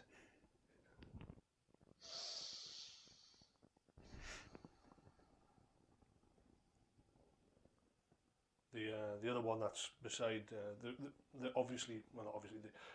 larger of the two, which is saying something because they're both large men. You recognise him as the day god. If you need more protection than your Vaktari can provide, as in more,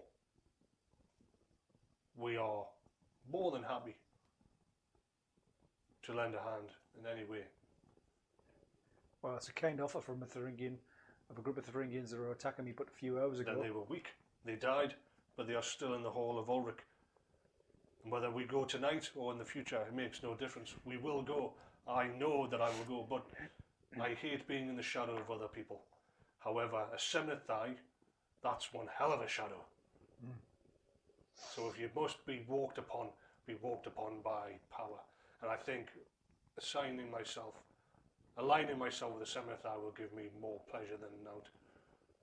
If not, think that perhaps Halva, and he nods towards the guy that was talking to you before, perhaps just let me crush his skull with a rock, and then I can be your man. Whether others know of it or not, it makes no difference. You bet enmity against Halva? No. But I'd prefer to live, and if Halvar needs to die, Halvar's. I've got that. It's not a petulant look, just a look of like bastard. Yeah, really? About him. Really? You thought of that? Yeah. Why didn't I think of that first? Yeah, well, That was my idea. well, it's or I Yeah. Or either of you. Yeah. am a greater warrior than Azure is. No, you're not. That's why I'm on the days. And the chain pull out each other's chains and they throw choice insults at each other. You see, if of interest, simply because that's where you see things. Azure is definitely covered in far more intricate and body covering tattoos than Halvar is. However, there's something about Halvar that makes you recognise a more predator than Azure. Azure is the older warrior, but something about Halvar makes you think that you'd probably put money on him in a fight.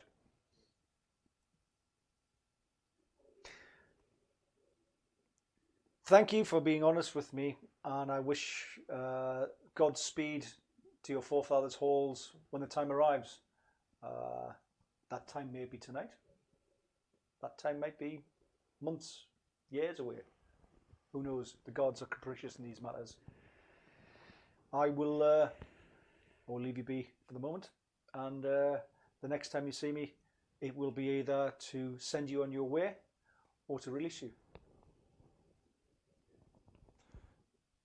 Ulrich doesn't have to call upon us if you're going to make that decision. This is Halvar. But do not throw away a good axe when it has done nothing wrong and can become useful. Ozzy is like, I can kill things for you if that's what you want. I have Victory for that. But why sully him? People see him coming and they'll know of Victory. A Thuringian, well, we just kill. We could do this stuff for you and they won't even think twice about it. But if Victoria does it, well, that means that the Seventh Eye sent him. I'll think about it. I'll consider your words. Enjoy the night, gentlemen. I'll leave you be, and I'll walk away. As you turn, he walks past you as you turn, Halvar's. I'll share half of everything that I make. Have a word.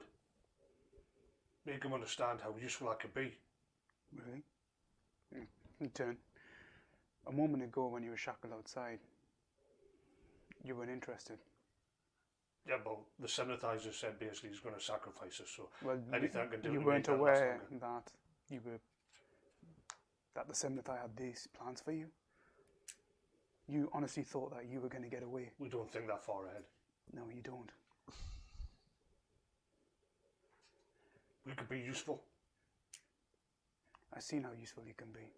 I gave you that opportunity. You refused to answer me. I didn't know you were offering us anything. You were just asking questions. I cannot decide anything. My master's will be my master's will. Whatever he decides will happen. Well, if you can, have a word. You have a half of everything we had. I'm not interested in whatever you have to offer. Well, you're not now, but what happens if you are later? Like now, I am. Before, I wasn't. What does that mean? I'm not interested in whatever you have to offer. I'm duty bound to my master. You've noticed that he hasn't followed you out, by the way. Yeah, I was just about to shout through. Victoria, are you otherwise engaged? Stand up. So breaking them from the conversation immediately. Let's walk off. Yep. You step out with him. The guards push the door back in its place. What do you think of them two? You know, I'm getting the sense that they're not really involved in anything other than being brutish muscle for hire. They had nothing to do with what happened.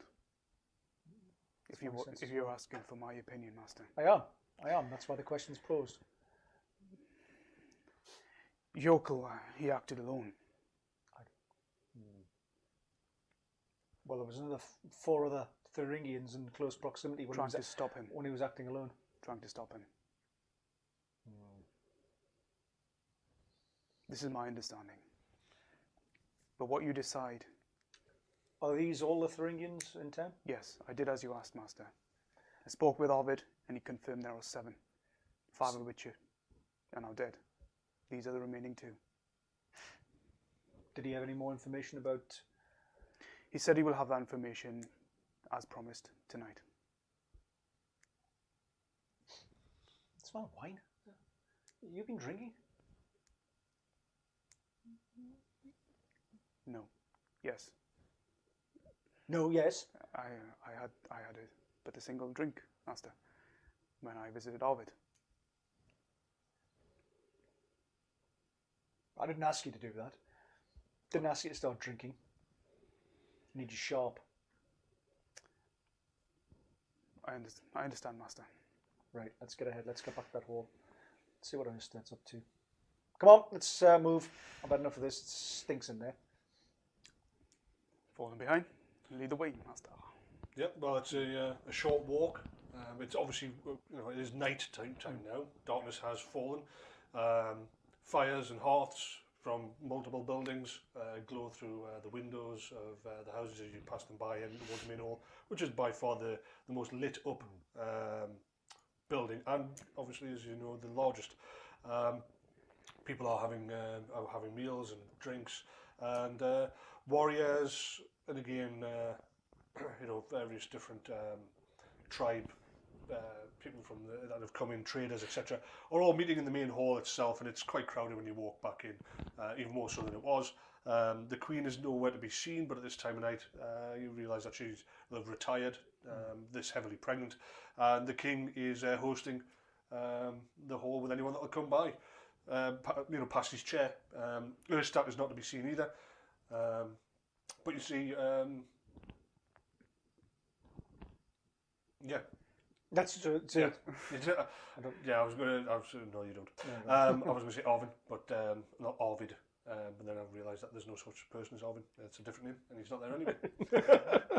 You don't say Dave as well. He's definitely not there. Mickey. I'll approach Bjorn and just greet him because I'd left the hall and chat. When I was chatting. Bjorn, I'm just going to go and have a chat with Erstat about my conversation with the Thuringians that you have under lock and key. Nothing of interest, King. I don't think that they know anything. I don't think they know much more than their axe blade. That's Thuringians for you. Absolutely. I think the main instigator seems to have been King Otwin's erstwhile son, which is something that we will reconcile with King Otwin when I speak to him. So what of the prisoners? Shall I release them? Leave them there for a bit longer. No need for them to have a comfortable night when they can have an uncomfortable night. And so much the better that when you do release them, that perhaps more gratitude will be expressed. At the moment, they think they're about to die at any point. They might be true. They may be still dying. I'll have to commune with the gods to see what Father Tal, amongst others, may have and wish of them. And with that, I'll speak to Erstat as well to consider his understanding of the situation. But yeah, leave them there for the night. Let them have a cold, miserable, cramped night. What are we punishing them for? Punishing them because they're part of the group of Thuringians that made a direct attack. So we'll just hate the Thuringians tonight. The Thuringians have not exactly covered themselves in my favour and my good graces generally tonight. They tried their best to create an issue, not just for the Thuringian king and the Thuringian and myself, had they got anywhere near me, but beyond you. You would have been the king on whose territory that a Soviet Semnothai died. Probably wouldn't put you in the good graces of the god as well. This is Oh, we understand each other. My men spent most of the afternoon mopping up what happened to the 5 that dared to go against you. These 2 are innocent men. I find it. It's your call, obviously. I absolutely 100% am beholden to you and your decision. I just personally find it hard to punish men that have had no fault laid at their feet. It may be that they That's are. your choice. It may be that they are innocent. The evening will tell me, with the guidance of the gods, if it's actually true. If they're innocent, I have no need personally to see anything to go against them. The gods may tell me otherwise, in which case, as ever, we are the vessels of the god. We don't presume to know the god's thoughts. We just merely relay their thoughts and feelings to you. I'll sleep on it tonight to see whether it's the case. What I don't want to do, obviously, is release them. And it turns out that we shouldn't have done so, because Okay. who would want to anger the gods? Where's Erstat? Is he in his rooms? As far as I know, yes. Right, I'll leave you be. He generally leaves when the drink gets too heavy. He hasn't got a stomach for it. You walk off. Follow him again. Always Yeah. follow them. Yeah. Yeah. Less told otherwise. Yeah. We'll head towards where his room is, Yeah. and I'll just selfishly just stay guard here. Turn to attention. Stay guard. Keep an eye, just in case anyone comes in. Keep an eye for that thing that you saw, or you thought you saw, Understood. just in case. And I'll basically knock on the door and open it at the same time. Like you do. Yeah, like you did. Yeah. Oh, I knocked on the door as the door was opening. He's kneeling down with his back to you. You can just see him sort of, from behind. Yeah. You can see that he's kneeling down. Normal sign of subjugation, of prayer. Normal Semathai type. Yep. Okay, so has he noticed I've come in? He hasn't reacted. Is that level of dedication and meditation normal? In vast majority of cases, yes, he's in prayer. He's not in meditation. He's there. Unless he is communing. But But ultimately, you're not walked in. Yeah. From a Semnothai's point of view, I'm in prayer. He's not used to a more powerful Semnothai coming in, where his immediate reaction should be to turn around and sort of recognise you. Yeah. Instead, it's whoever you are, how dare you, but I'm going to make you wait, is probably what's more likely happening. Right. So it's not that I'm expecting that he's so secluded into his own thoughts that this is quite normal. This is just more like he doesn't know who it is who stand behind him. Yeah. Ah, Erstat, I see that you. And that's it. Well, he doesn't do that at all. Yeah. He makes a sign. That would be confusing. He makes I like what you did. Yeah. Oh, that's a new one. Yeah. Which god's that one? There's only one god.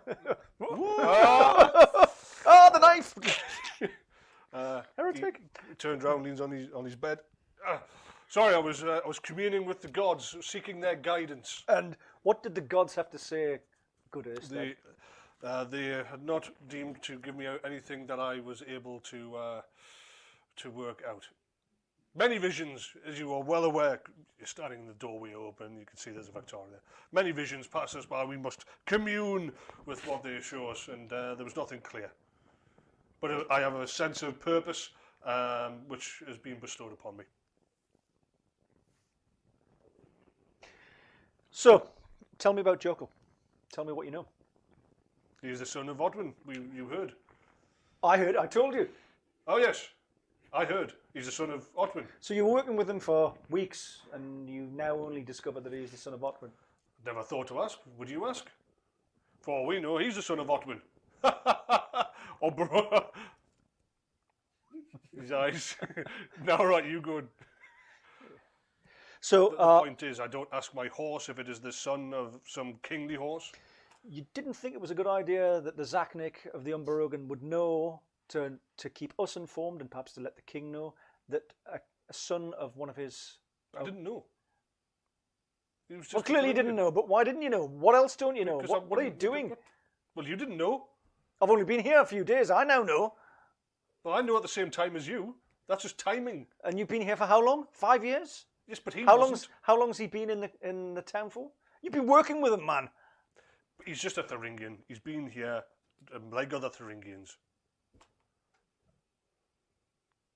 And why was he working in your service again? Remind me. Because nobody will mess with a Thuringian. Look at the size of them. Why do you need to have... Who's going to mess with a Semnothai? Why would you need to have yourself someone... Oh, these are dark times, you know. With all these tribes coming around together and the Umbarogans, that's why the Visok sent you, no doubt. These are dark times. Are the Soviet, are the Sakkiniks truly safe? Always safe. Always safe, because they're part... But you got attacked by Thuringians. If a Soviet could be attacked in the streets in broad daylight, But we can defend what could ourselves. happen to a Zakkanik? We can defend ourselves, can we not? Well, I don't have the power of a Soviet. I think you're doing yourself a disservice. What's he wearing, by the way? Normal his normal extravagant garb. Yeah. Dressed down for this evening, Erstat? This what? No, this is what I normally wear. I have less jewellery on, perhaps, because I was preparing for bed, having my evening meditation and communion. I thought you were wearing a more startling garb when you came to see me. To Well, check yes. on my good fortunes or otherwise. Well, that was my official Zakonic robes. I thought we were, there was some greater service afoot. I thought you were injured. So I prepared myself in all my glory to do battle and to bring down the enemies that could dare attack a Semnathai, attack a Soviet, and injure him in broad daylight. And does he still have that? Has he still got that scent? Oh yeah, it's really strong. It's almost drippy. Is it cloying? Is it sort Yeah, of like? very, very. Where do you spend your days, Erstat? There's a. It smells like a fish dock down here. What's going on? Why? What am I getting? What's that? Well, I spend all my time down at the docks. I don't like the smell of fish, so I daub myself in some scent to try and mask it. It's hard to come off, and yes, I think it's quite. It masks it well. It does not. No, I think you should spend more time in the bathing areas. they're animals. This whole place. It's 5 years I've been here.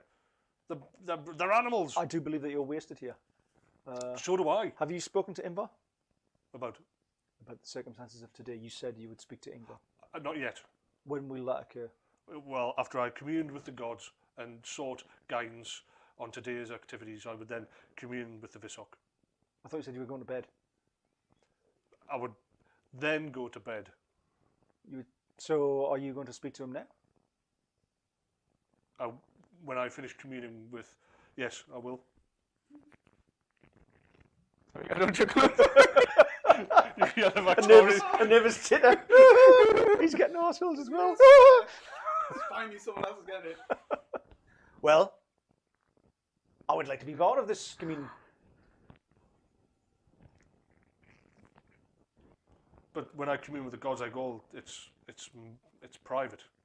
No, even a Not Soviet with, does not. not with the gods, with Ingvar.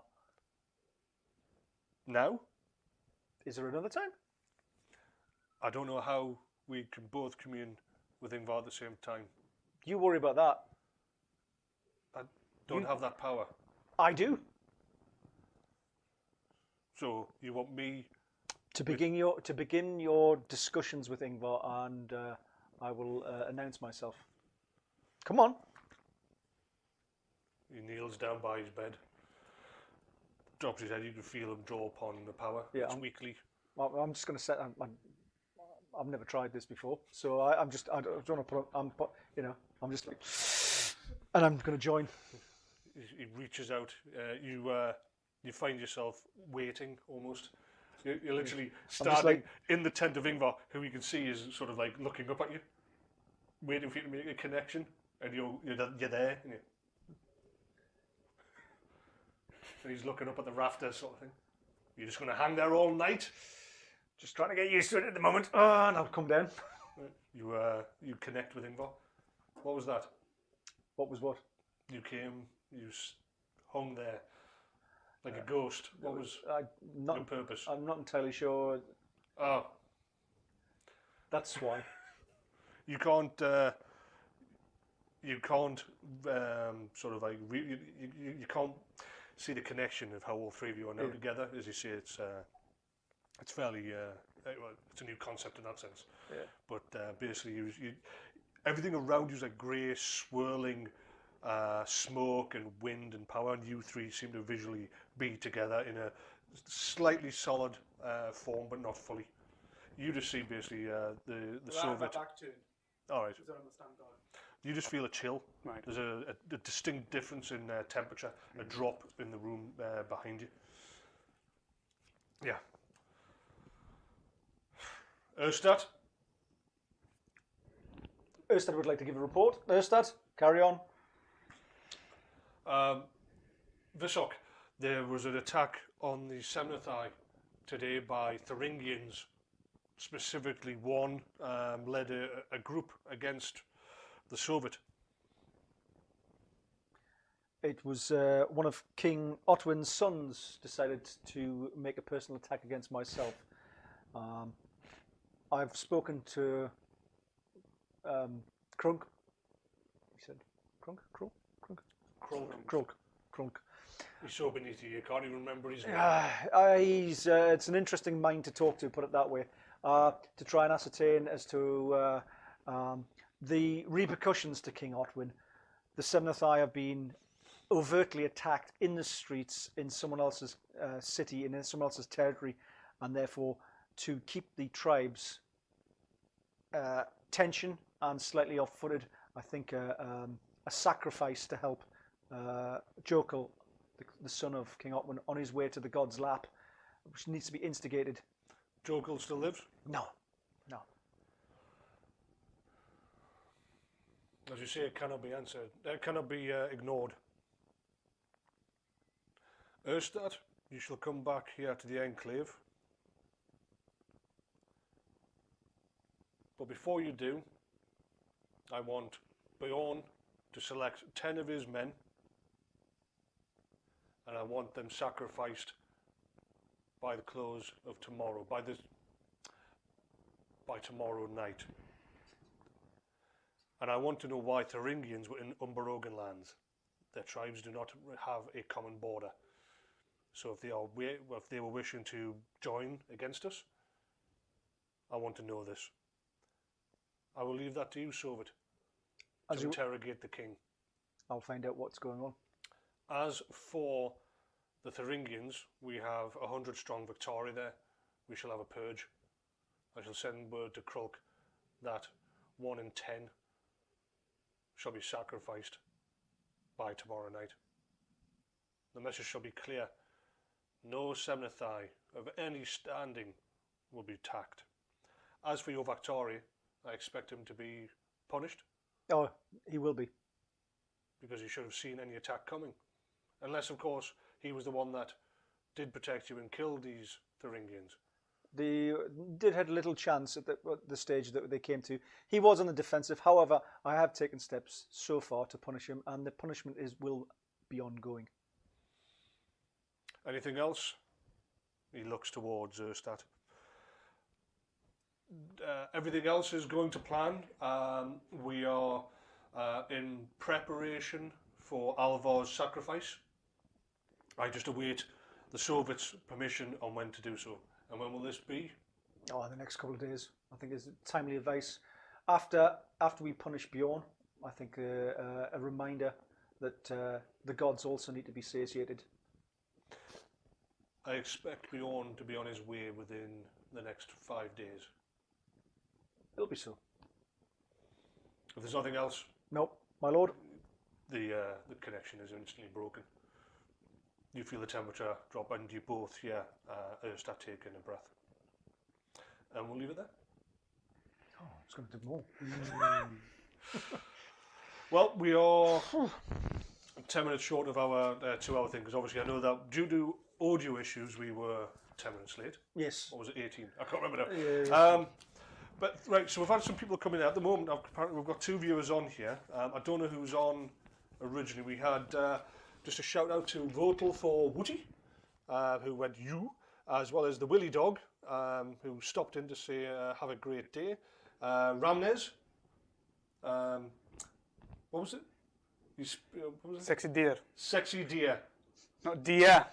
Sexy I'm deer. not talking about like an animal, or but it does mean sexy beast. Yeah, and we have Old Sea Dog. Didn't see us online, stupid phone. So I don't know who's actually still on with us. And I also know that there's a delay between us talking and anyone else. If you've got any questions for however long you were on the show there watching, we've seen quite a change there. It started off with an attack by the Thuringians, with a massive show of force by the Semnathai, who I think we were kind of caught off guard by. Just a bit, like. It was an instinctive It was, reaction, wasn't it? Yeah, you know, it was. I guess it's. You let everything go at one big go, and then realise, oh, actually that was a bit too much. That probably really. Oh. Of course, it shows as well that nobody's come along and went, "You've just killed 24 innocent people." Quite drastically. Yeah. You know, they've exploded one way or another. But nobody, even the king, nobody's even bothered to take a moment, except that one survivor who was obviously in shock, lost everything. And Yeah. the Victoria didn't really sort of. Yeah, no, and then to help him through that moment of need, the Victoria shoved a javelin through his chest. Didn't question the guy. Give him, No. I'll subdue him. No. Don't worry. No. Bang. No. Threat dead. Threat dead. That's how the Victoria work. Well, so do you think that between the 7th and the Victoria, obviously, you killed the 5 Thuringians. Does it matter about the innocents? The innocent people that died in the process? Is there any sleep lost for either of the For the 7th Eye? or the Victoria? For the Victoria? For the 7th Eye, no. The 7th Eye don't care. It's not that the 7th Eye, I mean, the way I look at the 7th Eye, the way that they are controlling and how they have controlled for possibly hundreds of years, is that they don't necessarily have any enmity towards any individual. They just don't necessarily see them as an individual. They're very much aloof. And it's not even collateral damage. It's just like, well, people died. No, I didn't die. So that's the most important thing. Yeah. And then move on. And so it's not that they're plotting in how I can kill someone. It's just like someone died. All right. Is my tea ready? Okay. It literally is like that. But they are concerned. I would suggest they're very concerned with the dynamics of the tribal play and to make sure that the tribes are off settled. Like they don't want everyone getting pally because then they might start talking to each other. That was something else that we just noticed there at the end. Ingvar didn't actually know. No, he didn't. Why Thuringians were in Unbroken territory. No. Which I wonder if Ulmakor's picked up on the fact that obviously Erstat's playing a. Well, what is he playing? He's playing a game. Because he's not telling anyone what's going on. Yeah. Because that bit at the end, oh right, it's like, we didn't know. But wait a minute, he's supposed to be telling. So he's not telling Ingvar what's going on. But he said, because every time we've had this meeting, well, obviously Caradak's been there, so he's listening. Have you told Ingvar? He reporting back, and he said, yeah, Ingvar knows. Yeah, so but clearly apparently Ingvar doesn't know. So Ingvar doesn't know. Yeah, it's interesting. oh, wonder conversations are going to be had. Yeah, it really is. There's lots of stuff going on here. I mean, obviously we've touched on, that we met with Arvid again. And on one side, he's actually openly asked it. He's from a different environment. We know this. He recognises a Vaktar. He knows the 7th Eye is a position of power. He likens you. I think the way that he comes across is that he's like a high priest of his own lands, and you're a warrior of great renown. And he was like, yeah, I can trying to get you to defect. Yeah, head south. It'll be glorious, women and money, and and fame and fortune, and all the things that are complete anathema to a Victoria. Is like, I don't even know what that means. Yeah, well, that's clearly why Caradak. Yeah. Caradak was like, well, what do you mean? I don't actually understand what you offering me here. What am I going to do with that? So, do you think Arvid isn't as clever as he thinks he is, or do you think that was a test there? I mean, what do you think? Why do you think he did that? Where did it come from? I think Arvid is very clever. I think who is Arvid then? We don't know. I think that's why we want to get. Yeah, we need to understand where Arvid is. He just a simple businessman, or he's clearly got. I think he's got eyes and ears everywhere, and he knows what's going on. And more than it. Yeah, exactly. And how has he got his web so complete so quickly, and no one seems to know a great deal about him yet? I've got some ideas. But I'm going to keep it to myself. Keep it to yourself. Yeah, keep it to yourself. That's what you want to do. Yeah, that's what my dear Doogie Hauser. Ulmakor's thoughts. Yeah.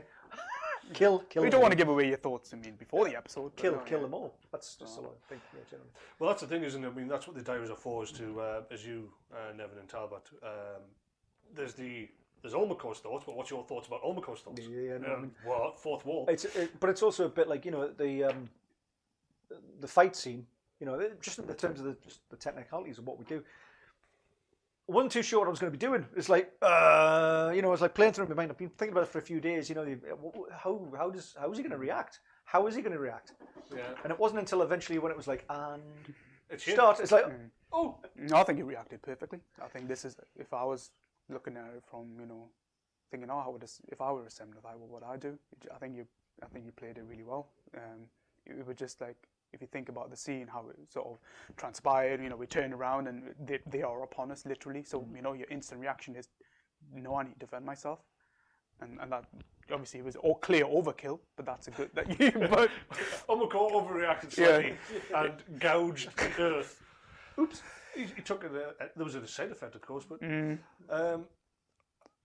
I mean, that's the thing, isn't it? There's two things to discuss there about the fight scene quite quickly. One is, it was the cliffhanger at the end of episode 4, and very quickly it was dealt with at the beginning of episode 5. And that's the thing, isn't it? Where you get these cliffhangers, they'll say, this is going to be... Oh, that didn't quite. Oh, really? That's right. Oh, okay, yeah.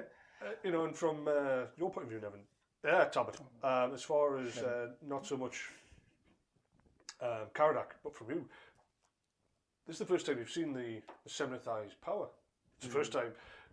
It's not the first time Caradak's seen it, but of course it'll have been the first time that Caradak's actually seen it. But from a person behind the Caradak, were you a little, how did that come across? Like, To a bit me, more dangerous than no, definitely. I because mean, you also had a little bit of a run-in with a weaker. There was Zakanik in the corridor later on. but then again, obviously, we know he's dodgy as hell.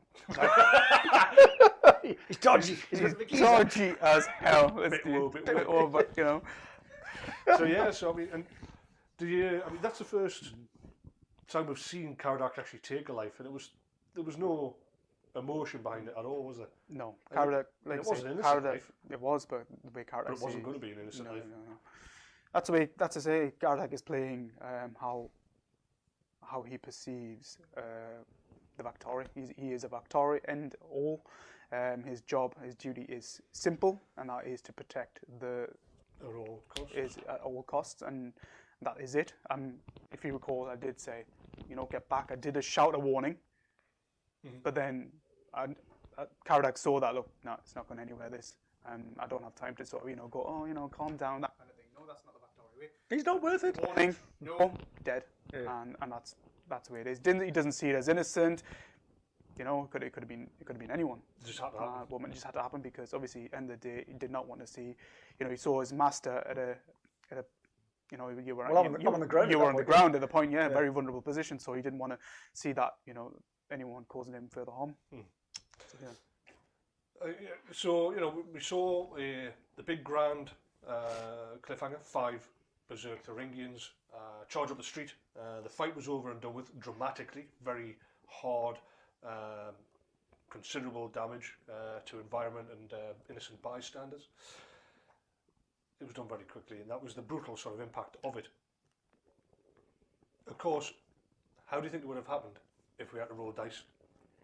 First of all, would we be going, wait a second, I've got magic myself. Yeah, that's right. So I get to slap one on the nose. And then, you're standing there, I've got 5 guys, but I'm rolling 5. How do you see the difference? Was it more it would have cinematic? No, exactly. That's a perfect way of actually looking at it. In a cinematic scene, it wouldn't have been the mundane. It wouldn't have been like, this is it would have just been over in a way that the director for the story, the author for the playwright wanted it to be. It wouldn't have been you wouldn't have seen the mechanics of it, or like rolling dice. No, you scored 26, and then he throws unless a prolonged scene is what the story required for some story metric for a reason. It shouldn't be like that. I mean, it's like, well, it's over. Boom. It didn't detract from the story. It's I just think rolling dice would have been just like, and then it'd be like, I rolled 26 and. Well, yeah. 5 Thuringian berserkers, you're rolling, I defend with my shield, or I've defended, or I've hit you, or you've hit me, I've done 2 points of damage. Yeah. As opposed to fear reaction, tear the front of a building off, turn into ever so much, shrapnel, shred a lot of people. You then turn around realising that situation's dealt with and throw your spear straight through the chest of another person. We didn't know what you were capable of at that stage and what was going on because you put something into it that was unexpected. But we know that you were a guy with a spear. We expected you to use a spear. So you did. Yeah. There's no reason to think that, what happens if you'd missed? Yeah, fumbled. Right, I draw my sword. Well, that's an extra action. Yeah. So I now get past him and stab the Seventh Eye, who's considered prone. So I get +4. And stab him. Right, I've done 3 points of damage. It's not needed because end of the day he was distracted. I'm a Victory, and a Victory doesn't miss. So it's quite simple. Yeah. Why? Not at this point. Well, not at that point exactly. I mean, if it was a face-off, then you would, he could have said, I'm going to, dodge to the side, and then we would have been in a combat. But the main thing is, it's a chance for you to do the storytelling about, what you feel is needed. If you'd said, I take a cat-like position and using it overcrowding, and then the GM could say, this needs to be more of a fight scene because he's. But the way you did it was like, I hurled the javelin straight through his chest. It's like, this is just happening.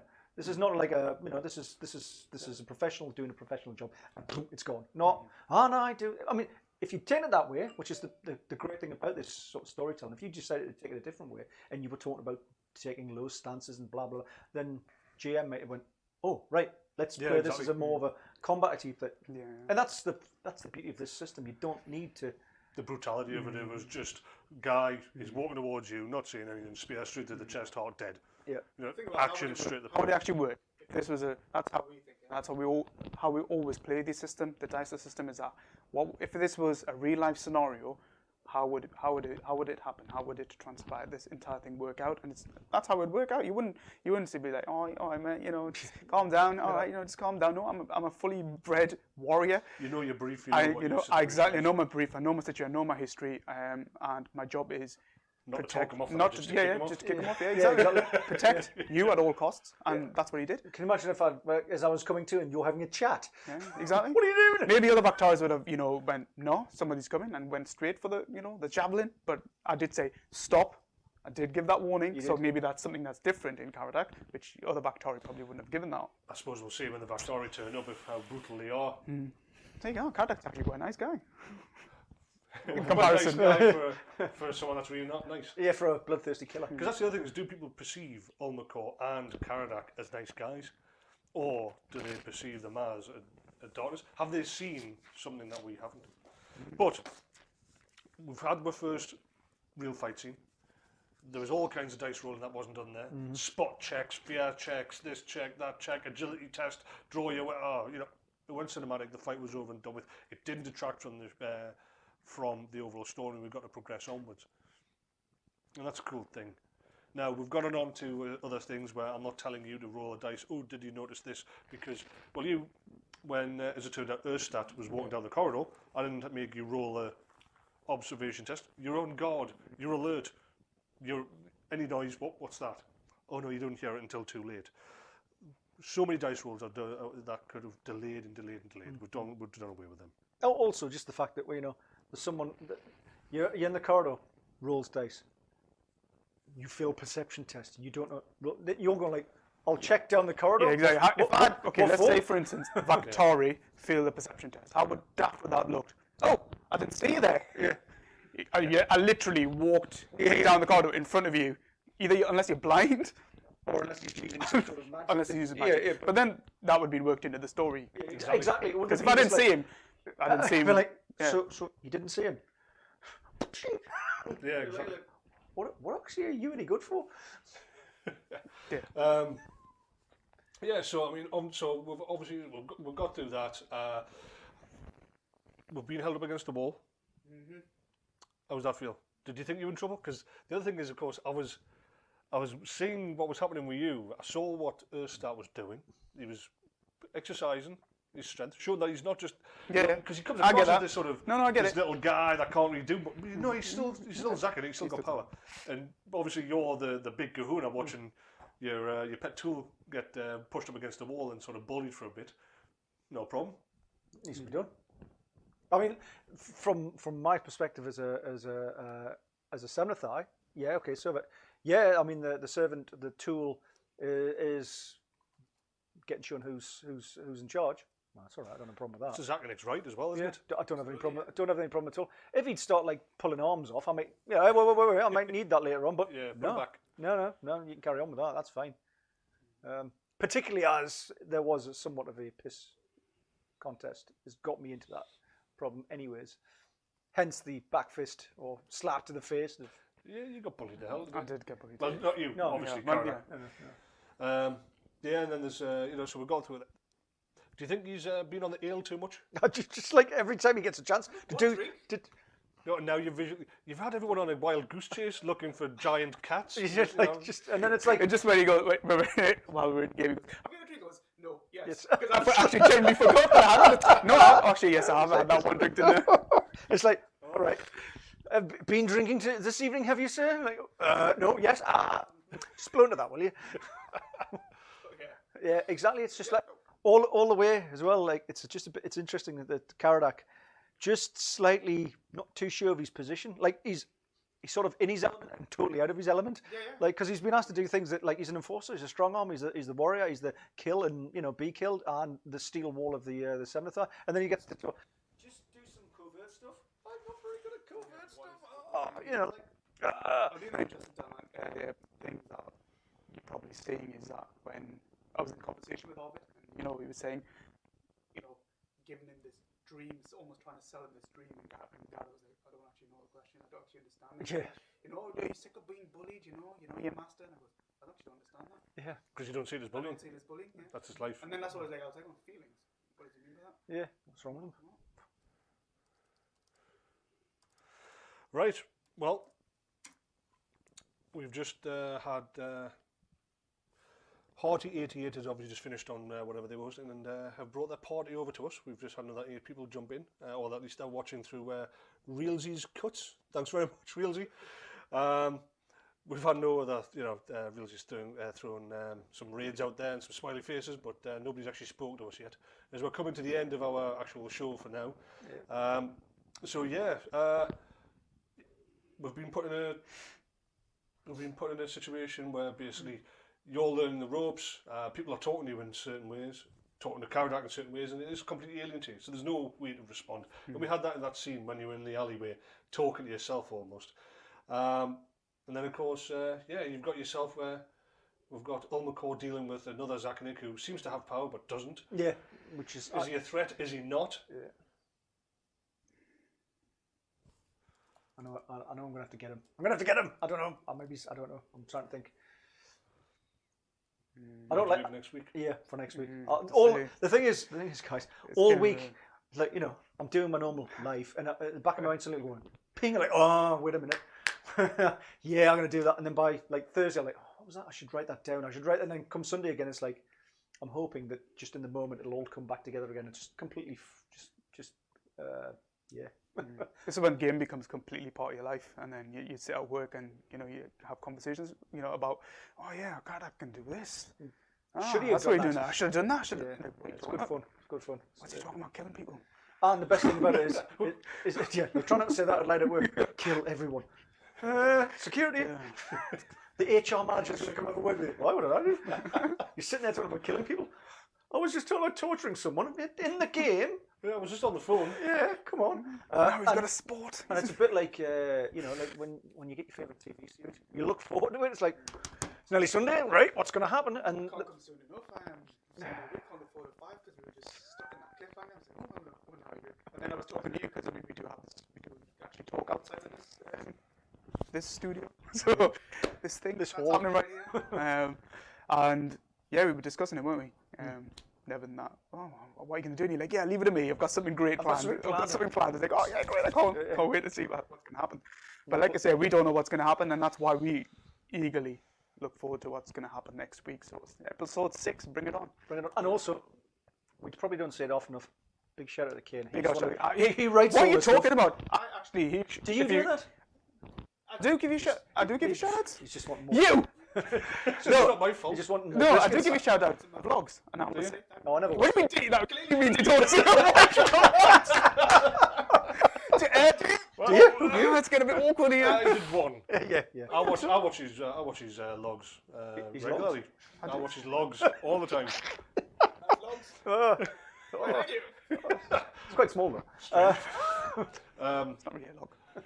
Yeah. Right. Okay. Bring it back. Right. And scene. So yep. So next week, episode 6, find out more about Arvid, Erstat. Was there a flappy demon thing on the roof? King Bjorn, will he sober up? And the next couple of days in game, within the Rise of an Empire, we're going to have to see. You're going to have to release the sacrifice on the ex-champion. Yeah. Perhaps hit the road. What's the side effect? Will we know what happened to poor Krulk? I forgot about Just Krulk. randomly, you know, the whole down south in the Umberogan territory, there it's all thinking, going off, and then suddenly you just reach out to the north and throw a guy under a bus and then come away again. And Krulk's like, whose parade did I piss on? What's it got to do with me? Why am I here? My day just got ruined. Don't worry, you won't be there for much longer. Go in there and poke all the berserkers in the eye. So that's it. That's up for episode 5. Thank you very much, everybody, for coming on. Thank you for supporting us. And for those that are listening, and thanks very much for the raids. Thank you for the raids. That's the first one. I kind of find myself going, what do I say? And we've been raided. Do you say thank you? Yeah. Thanks for the raid. Uh, No, we're generally 100%.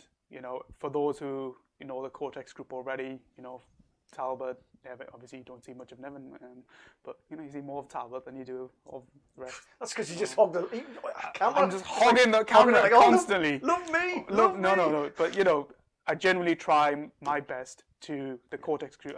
As a Cortex group, try and support every follower that we have. I'm active on your streams, on Twitch, on Twitter, and that's what it's all about. Spreading the love, growing together as a family, and I just can say thank you for your support, those that have, and keep that love growing. And we have another session.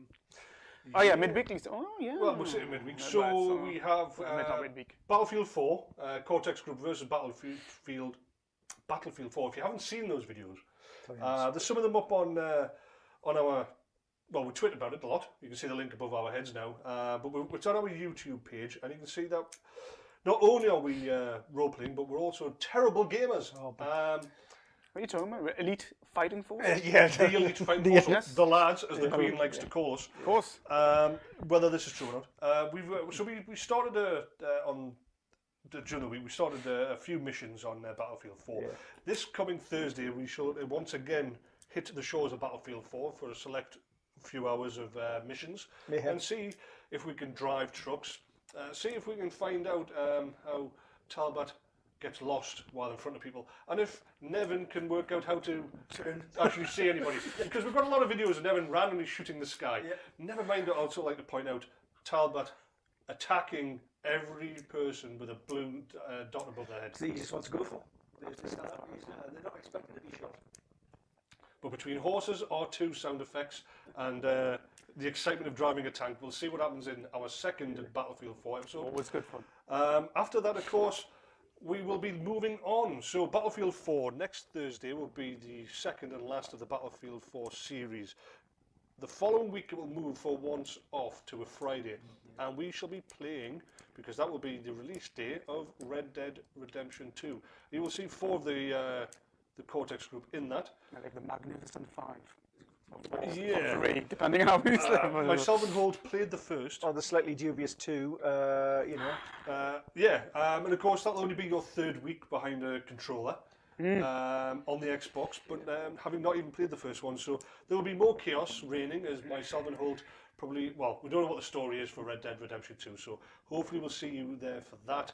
We'll play through whatever the story is available for us, and then we'll see what happens. So tune in on Thursday for Battlefield 4, the second and last of the series, and please check us out on YouTube.